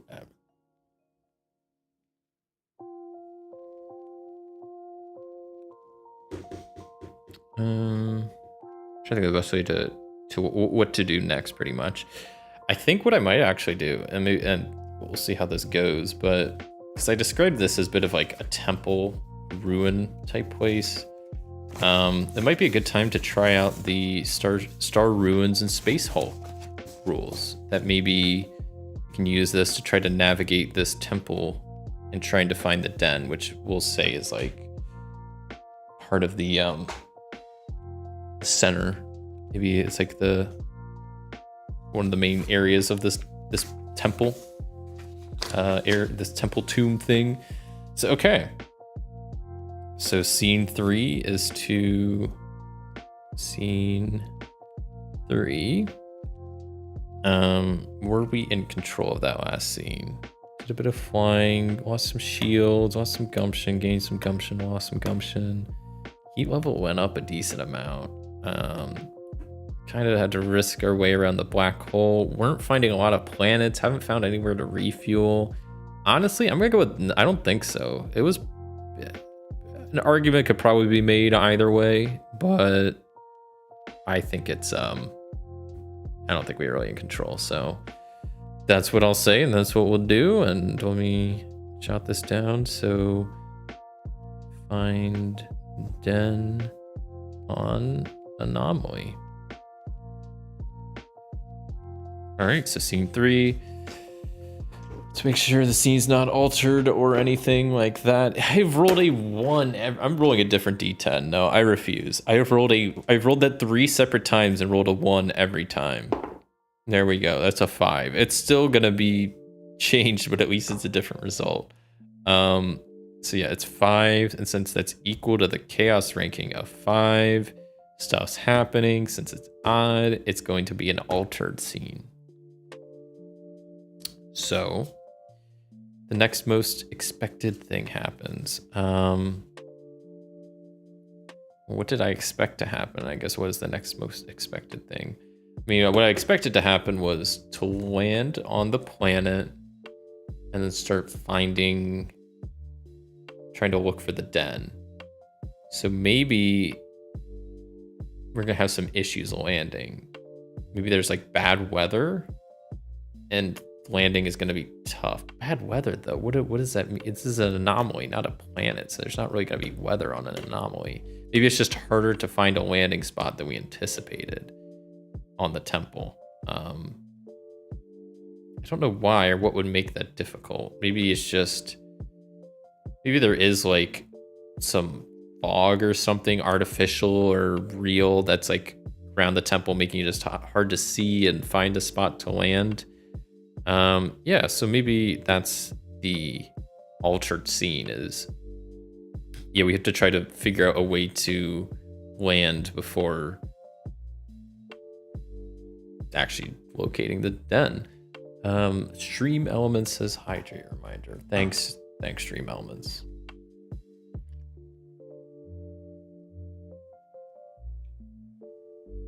I still don't really understand those reminders. I don't know why they activated now. Oh, I might know why. Wait, which reminder is that? Because I have 2 reminders set up, because I also have Stream Elements and Stream Apps. Sorry, I'm getting distracted here. I just want to see something real fast. Which one is that? Timers. That's the hydrate reminders. That's not the one. I've one through Stream Elements and Stream Labs. That's the one through Stream Elements. Interesting. Still trying to figure this Stream Elements and Stream Labs stuff out. Some of it's really cool and has a lot of cool features. But I don't really know how to use them too well, and I'm still learning. Like the hydrate reminder, that should be happening every hour, but it's not. Because that should have happened like twice by now. Whatever. Super not the most important thing right now. The most important thing is trying to land a spaceship, and I'm worrying about a hydrate reminder. But you know what? It's fine. So, let's just have Oshalan try to land this thing. And you know what? I'm gonna start using some of these skills that these characters have. maybe Oshawan is trying to, maybe she's like trying to program into the ship like some calculations to help land easier given the condition of like of the fog and whatnot that's around, to just some like fog program, like landing program essentially, because she's a retired net hacker and I haven't used that ability yet, so we'll say that she that's one of the things she's doing for landing, is trying to program in a way to help land through this fog. It seems so confusing from what I see my streamer friends go through. Yeah, it is kind of confusing. Well, it's just like, it's weird because it just mainly runs on a site, and so you have to like give access to it, and I don't know. I thought I had it all set up, and then I didn't, and then I'm just trying to get one of them working because there's Stream Elements and Streamlabs, and then now it's like I'm just trying to use Stream Elements, but I can't turn off Streamlabs, it seems like. And there's some things I do want in Streamlabs that aren't Stream Elements, so it's confusing. And I haven't looked into it all too much. I've spent some time on it, but it's something I want to just slowly work on because there's a lot of cool things you can do with them. Those reminders. Just one thing I've been testing, and clearly it's not fully working yet, but it's a work in progress. Because I think like you could do like channel points and stuff, which I should have kind of working. That I think if you're watching and you do like exclamation points, you should have like channel points. I don't think you can really spend them on anything right now, but you get like points for watching, which I don't think I've really done anything with. Let me see what that, I don't know what the command is. I think it's like exclamation mark points. Shows how much I know. Modules. I don't know. There's like, but then you could do stuff with your points, like gamble and like duel with other people. Like that just sounds fun. So I don't know. I'll keep messing with it and slowly figure stuff out. But yeah. So I need to land this plane. Let's see if she can, if Oshawan can land the plane. So using some cool programs. So I guess I can roll twice and take the better. But what do I roll twice? Both dice or just the one? 3 is not very good. That's not enough to land the plane because this is gonna be a difficulty 10. 18's enough though. And a 2 means we suffer a cost. Oh boy. So the heat level goes up, right? Heat level 5. I did land the plane. You know what? We'll say that the shields get dinged along the way as they're down to 2 now. As maybe it's not the smoothest landing, but who knows? Exclamation point. Did that exclamation point work for you? I don't know if that was the. I don't know if that is the. Maybe that is the command. See modules. No command. Oh, I have absolutely no idea.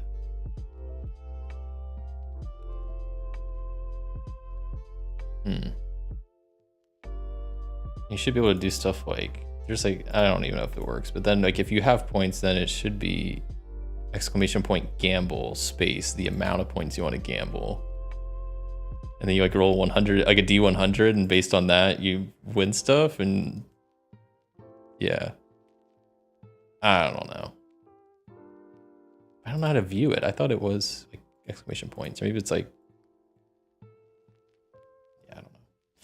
I don't know. I really do need to mess with it at some point. But also, it's kind of like a weird thing to mess with because, like, most of the time I try to mess with it, you need a stream running. So it's not like I can just, like, mess with it in my free time. I have to, like, most of the time I have to, like, set up a whole stream and make it, like, unlisted and then go live and then mess with it that way. So, yeah, it's just a little bit more of a pain. But whatever. I'll figure it out at some point.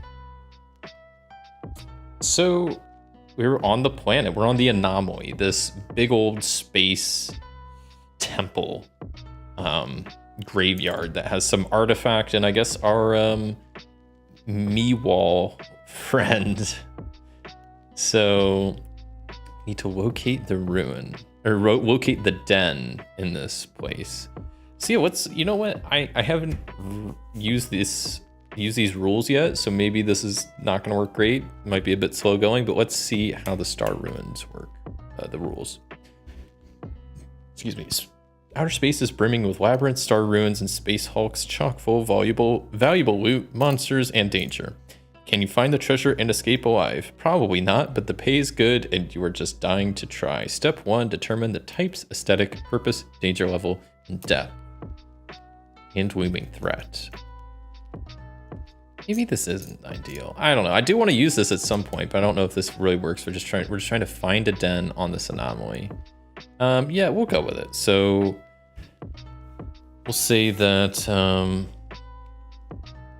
it's a ruins, of course. That aesthetic. Do we have any? I guess I can just roll to see what the aesthetic is of it. 4. Organic. Or luxurious. I kind of like luxurious.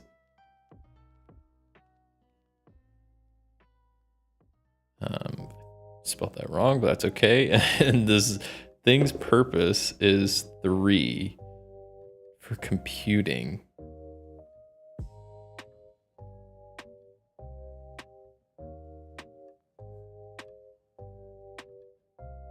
Interesting. So it's some sort of mega computer. This anomaly is this big space, luxurious ruins that I guess the artifact inside its purpose has something to do with computing. And then this artifact is what this Meewall creature was either sent to collect or study and then got attacked. And that's why we're coming in. And so right now they're held up in the den of this ruins. So that's all that. Danger level. It's either milk run, perilous, or death trap. Well, I don't think this is just a milk run, because clearly there is some monster sowing chaos that's lurking in this like ruins. So we'll set a danger level of 10. And how much depth we need to progress to reach the goal. I'm probably just going to go with miniature, because I don't think the den is probably that deep, and I don't think this thing is that big. So I don't know what 3 progress is, but we'll say that we need a 3 progress.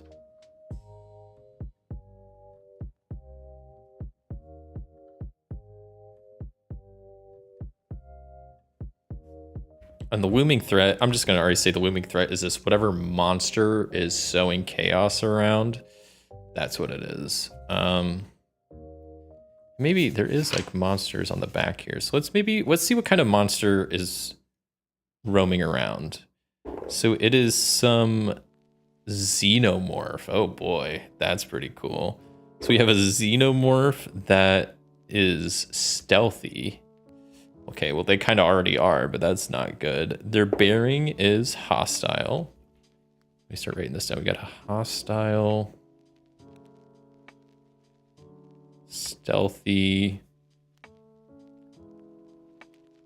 xenomorph. Which, if y'all don't know, xenomorphs, those are like the alien from like Aliens and Alien versus Predator. Like those are xenomorphs. So we have a stealthy one. That is what size? It is a medium-sized creature. So not huge, but still probably terrifying. Cool. So that is the creature that is the looming threat as we're going through this ruins, is some stealthy xenomorphic type creature. Oh boy. Okay, so now that was step 1, is setting up all of that. Step 2 is to actually navigate the labyrinth, confront the dangers, manage your supplies, make progress to the goal, and escape with the treasure. That's so simple. So choose who takes the lead this time, describe what they do, and roll d20 plus stat versus danger level if navigating, or versus heat level if escaping. Success is mark of progress. Benefit is you find something useful. Cost is you lose supply. You begin with 4 supplies for the entire party. So we go ahead and X this.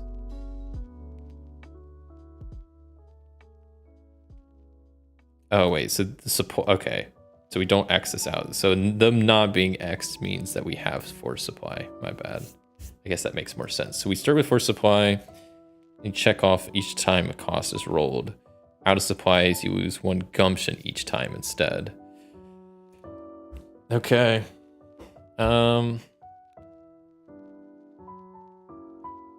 Honestly, I'm gonna let Oshalan take the lead here because she's a bit smarter, can maybe recognize some traps or anything crazy as we try to locate this den.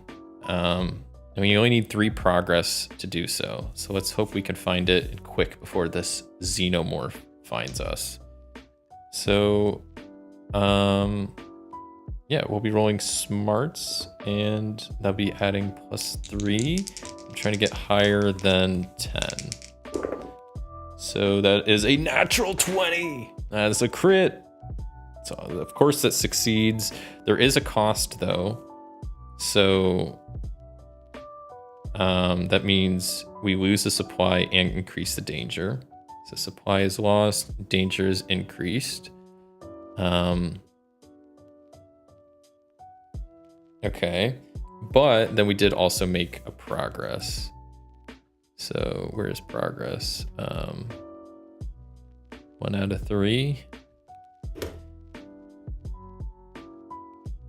I guess we just keep doing that. Okay, so I'm gonna have Oshalan just keep leading the charge. We're navigating down corridors, trying to figure out where this den is. A 19, man, she's killing it, but also we're suffering a lot of costs along the way. So we're at 2 out of 3 progress as we're navigating slowly further and further into the ruins. Though we're using torches, eating food, we're slowly going through our supply, and the heat level is increasing. We need 1 more good roll. Come on, Oshalan. That is not good. That is a 5 total, which is not enough. So that's a fail and another cost. So heat is now up to 8.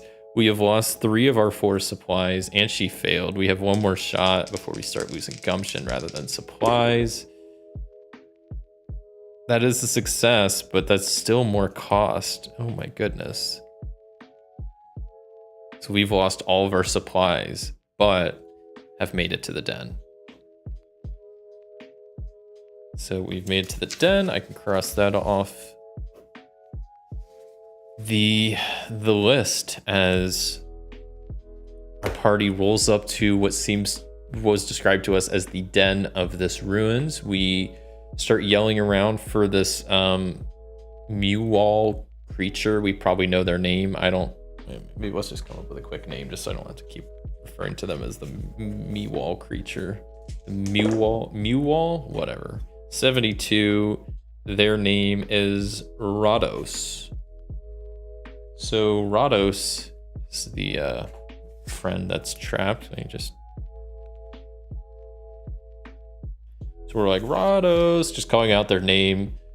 Being like, Explorer Corp sent us, we're here to save you. We're probably also luring this like stealthy xenomorph in the process, but like, we don't care. We need to find Rados and get out of here. We find him in the den, safe, I guess. Is he safe though? So we find him. I'm going to say that. I'm not gonna ask him to think that. Like, we find the den, we find Rados. Is he alive? That's a great question that I don't really know. I think he's alive. I'm gonna go with very likely he's alive, but he could be dead. Is Rados alive? 5. Very likely. Yeah, yes, that was an extreme yes. So he is very much alive. So I would take that as he's seemingly unscathed and probably like pretty well in spirits. Like, he's not too, I don't know, down in the dumps about being locked in this ruins and being hunted by a stealthy xenomorph, which is good. That's the kind of attitude you want to have in this kind of situation. So we're here to help and get you out of here. So yeah, I guess we grab Rados and we need to start making our way out of the ruins. So I don't know, how does escaping work? I imagine you just have to make 3 progress going the other way now. Okay. So as we're talking to Rados and kind of figuring out a plan, do we hear or see any sign of this xenomorph? I'm gonna go with unlikely, but is there any sign of them? 85. Is there any sign of them?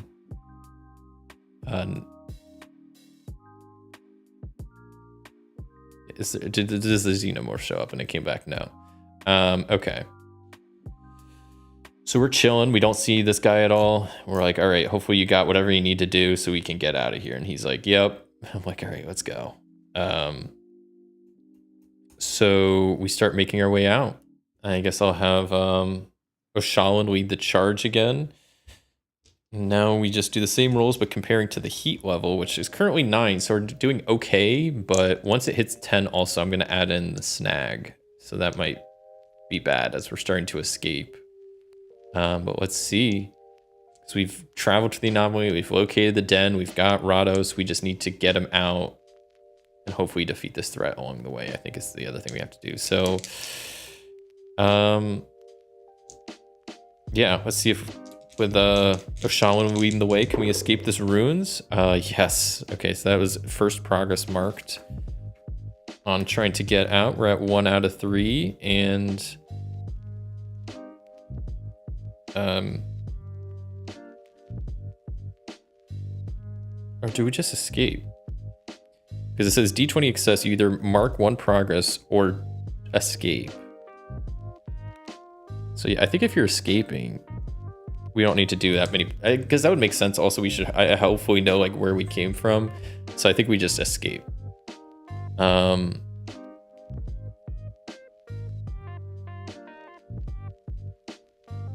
guess we just escape with no costs or anything. So then we're supposed to defeat this threat. So maybe we get Rados to the ship and we're like, we got to go back in and defeat this thing, or else it's going to kill more people. And Explorer Corp wanted us to save you and defeat the monster. Those are kind of the 2 things on the agenda. So that's what's going to be done. So the guy's safe. We need to go back in and defeat this thing. So we run back in. We're just starting to make noise, trying to lure this thing towards us. Are we successful? Do we lure the xenomorph towards us? I think very likely. Yes. It starts charging towards us. I mean, we're making a lot of noise, so it would definitely hear us. Do we hear it coming? I guess my main question actually should just be, do we have the high ground when the scuffle starts? I think it's unlikely, but let's see. Do we have the high ground? I said it's unlikely. Yes, we do. Okay. Yeah, we're at chaos factor 5. So yeah, maybe we're making a lot of noise. So the xenomorph hears us, but we make it so much that it's starting to like dash towards us. So it's not being super stealthy, so we can hear where it's coming from. So even though it hears us, we hear it, and we have the high ground, I guess, because we're like making a lot of noise, acting like we're unprepared, but we're like ready, machete and pistol at the ready, as we enter a scuffle again. And so we have to fight this big bad.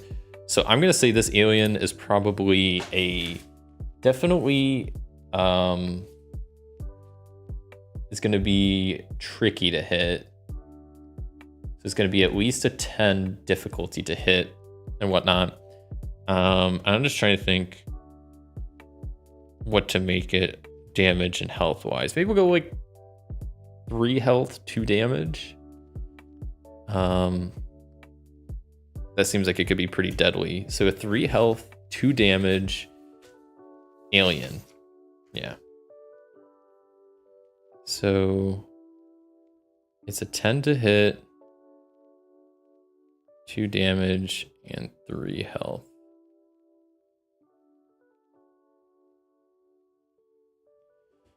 Okay. So let's see if we could take this thing out. We lured it back here. We're in a good, we have the high ground right now. So I guess William is gonna try to slash at it with his machete first and seeing what he can do. You know what? Since he's a space cowboy, he's probably pretty good with his machete. So let's say he gets advantage. Sure. No, that hits though. We'll go with it. We'll go with it. So that hits. He does 1 damage. He slashes at this thing with his machete. O'Shawn with her pistol ready. He's gonna try to shoot at him. She shoots at it, and it just it just takes the damage. This thing comes rush around the corner, and William's right. He just slashes at it with a machete. O'Shawn shoots at it. William's just gonna try to slash at it one more time to finish it off. That is not gonna be enough. So he's gonna get hit. Well, the heat's gonna go up, and there's a snag that's happening right now. Snag of the adventure is happening right as we're mid-fight with this kind of last boss. What's going to be the snag is going to be 4. So there is mistaken or manipulation.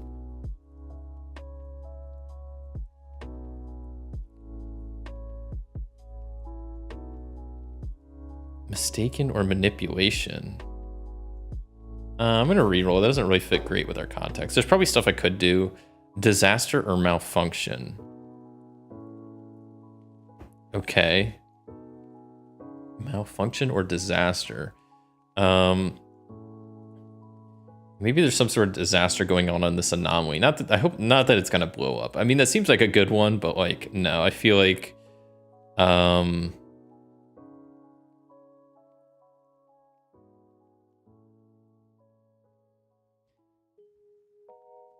I like this idea that I kind of described this fog that was happening at this ruins. I kind of like the idea that this ruins is like metallic, it's luxurious, there's some computer stuff in there. That this is kind of steam or something, steam of sorts, that this alien creature has manipulated the ruins to create. Like, there's some power system and they broke a pipe, so now there's just steam spewing out in the air. And so, yeah, maybe that's causing some issues for this place. That now that, like, since this creature did this, like, it's having some ramifications that are starting to show now. Not only is the area filling with steam that made it harder to land, and it's making it harder to track this thing. It's pretty stealthy, so it's probably using the steam to its advantage.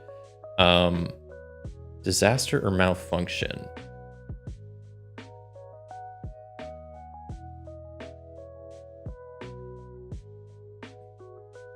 I like the idea that, I don't know, that maybe like there's just an explosion and a lot more steam comes out and it makes it a lot harder to hit this thing. So now it's going to be a 15 to hit it instead of a 10.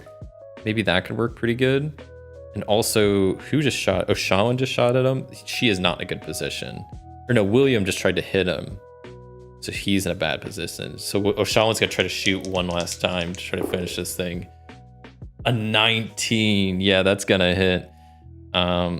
It's going to suffer a cost, so maybe she grazes William and he gets kind of shot in the process, so he's down to 4 gumption, but at the same time, she manages to hit the alien and it falls to the ground. Even though she could barely see it through the steam that's starting to smoke now, and there was an explosion, so there's smoke and steam in the air, but she's able to see it, take a shot. It kind of hits William, but the thing goes down. And that was that. So alien's dead, Rados is safe, and threat has been defeated. That's another thread complete.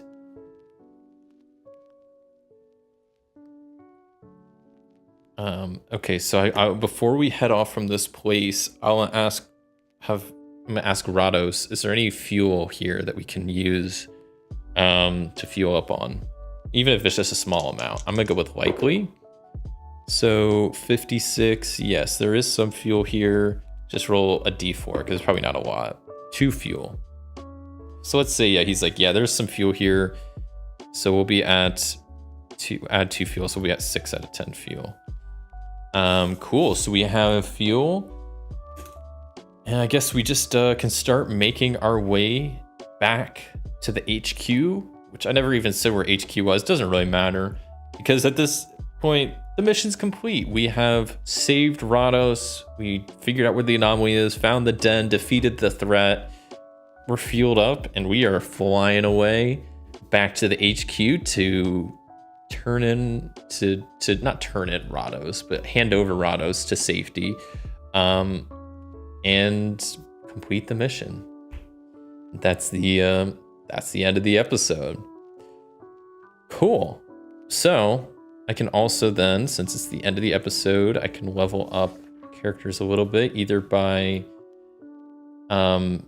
getting a guaranteed +1 gumption or optionally leveling up their stats. And I just have to try to roll, what is it, a d6 higher than their current stat. Sure, let's try to do that. So William, you just have to find a justification for it. So William, he faced a lot of stuff. He faced the fish earlier, and he did a decent amount of, he didn't do much piloting, but had to deal with the alien and stuff like that. So he did a lot with Moxie, dealing with stuff head on. So I think his Moxie is increased. And it's increased by 1. So he's now at a +2. And then Oshalan, I don't know. I'm going to say the same argument that we kind of a lot of like head-on dangers that she probably will increase her Moxie. I don't even have to roll because it's going to increase, but +1, cool. And yeah, with that, episode complete, mission complete, episode over, roll the credits. Cool. That was Space Aces. That was a fun little adventure.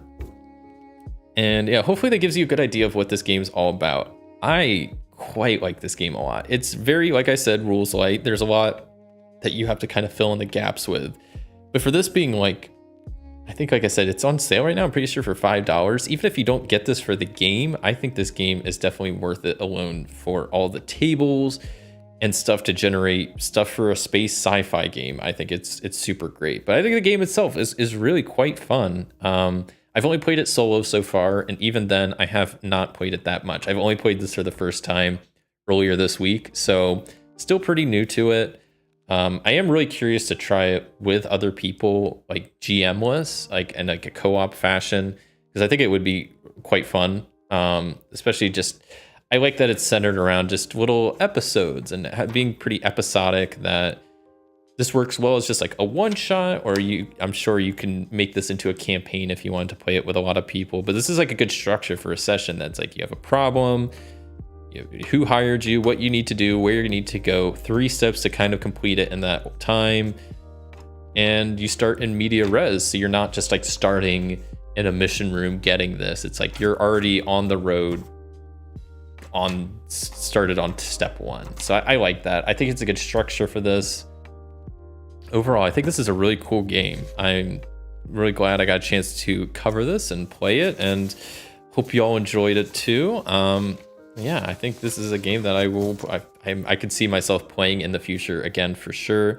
And yeah, if not, I imagine I'll be using these tables in other games because some of them are quite great. There is still some stuff missing. Like, I mean, I had to bring in Table Fables because there's no name generators at all for planets or people, which is maybe like the one thing I would say like this could use. But besides that, I mean, that's not crucial. You know, I got other sources for stuff like that. But yeah, it's a nice game, has some great art.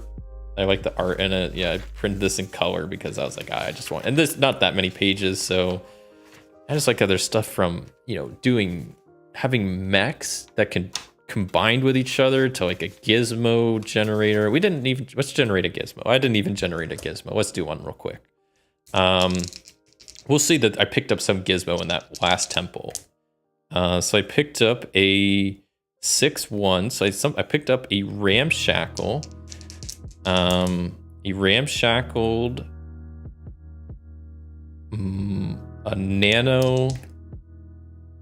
ramshackled nano bazooka.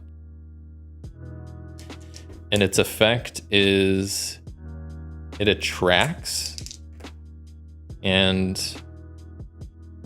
it attracts memories.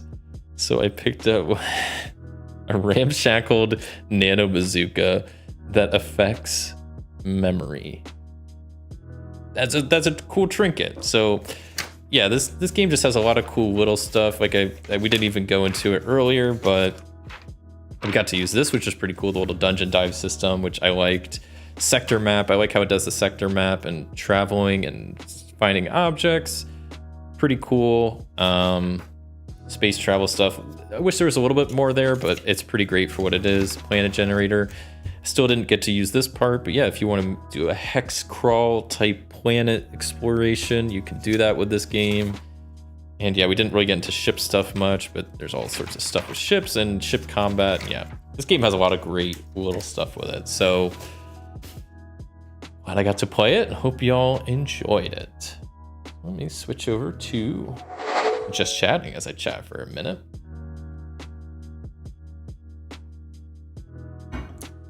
And so, in my normal fashion of ending the stream, I will, of course, give a little teaser for what's coming up on the channel in the next week. So, on Tuesday, I will be releasing a video where I'm gonna be just playing a random game. And that random game is, I don't have the box around, it's kind of weird. Normally I like point to it or whatever. Orchard. I played Orchard a while back on the channel. It's been a while at this point. And I'm gonna play a couple games of it. I just wanted to play some small and simple game just to kind of keep it easy. Something I've played before, so Orchard is what I picked, and so that's what will be coming Tuesday. Is a couple playthroughs of that. The game plays pretty quick, so I'll probably play at least a good handful of games on that. Thursday, there's not gonna be any videos because I'm taking a break from my little series videos that I normally do on Thursday. I just wrapped up my Fallout series last week. So I'm taking a little break. I anticipate next month, beginning of September, I will start my new series. But at least for this week and the next week, and probably the week after, no video on Thursday, as I kind of just take a little break from my series and kind of start planning for my next series video that I'll do, which I'll give a little teaser about now. It's not going to be really a playthrough series. It's going to be something a little bit different. It's going to be kind of a playthrough series, not really. I'm excited for it though. It's going to take a little bit more planning, so that's another reason why I want a couple week gap to plan it out a little bit more. And I'm going to be busy these next few weeks, so no video Thursday. And then finally, next Sunday for my next solo gaming Sunday stream, oh, you're playing Pocket Paragons, which is up there. It was one of my new Gen Con pickups, and is this really fun asymmetric card battler game, kind of like a Magic the Gathering or Keyforge type game, but it plays with small decks of cards. You really don't have a deck, you have a hand of cards, and that's pretty much it. And yeah, there's a great solo mode that comes in the base box, and that's what I'll be playing next Sunday, is playing through that. And yeah, so that's what's coming up this week. Tuesday, I'll be playing some Orchard. Thursday, no video. Next Sunday, Pocket Paragons. And that's that. Got some fun streams and videos coming up further in the future, but I'll wait to tease out that for now. And like I said, yeah, I'm starting to work on my next series my video series, but yeah, like I said, it's not gonna be a playthrough series. It's gonna be something a little bit different, but I think it'll be pretty cool. So that's that, and with all that, that's pretty much I think we're gonna wrap up the stream. I'm glad you're taking some time for yourself. No need to overwork. Should all be fun. Okay, glad to hear. Yeah, no, I'm definitely taking some time for myself. I don't want to get too burnt out on stuff, but I do like keeping a consistent schedule for me, and I imagine makes it hopefully nicer and easier for y'all to know when I'm uploading stuff and what time. And yeah, I like keeping a schedule too. So yeah, that's all I got for today. So wrapping up a little bit earlier, but also my last stream was a lot longer than I anticipated because last time I was doing that exit game, and that took like a while, and I still didn't even beat it. Oh man, but whatever. So yeah, I think that's going to be it for today. Thank you all so much for watching. If you enjoyed this stream, a like would be greatly appreciated. And as always, I will catch you all next time.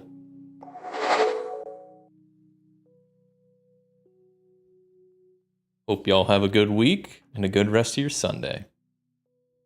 See y'all on Tuesday for some Orchard and next Sunday for some Pocket Paragons. Bye, everybody.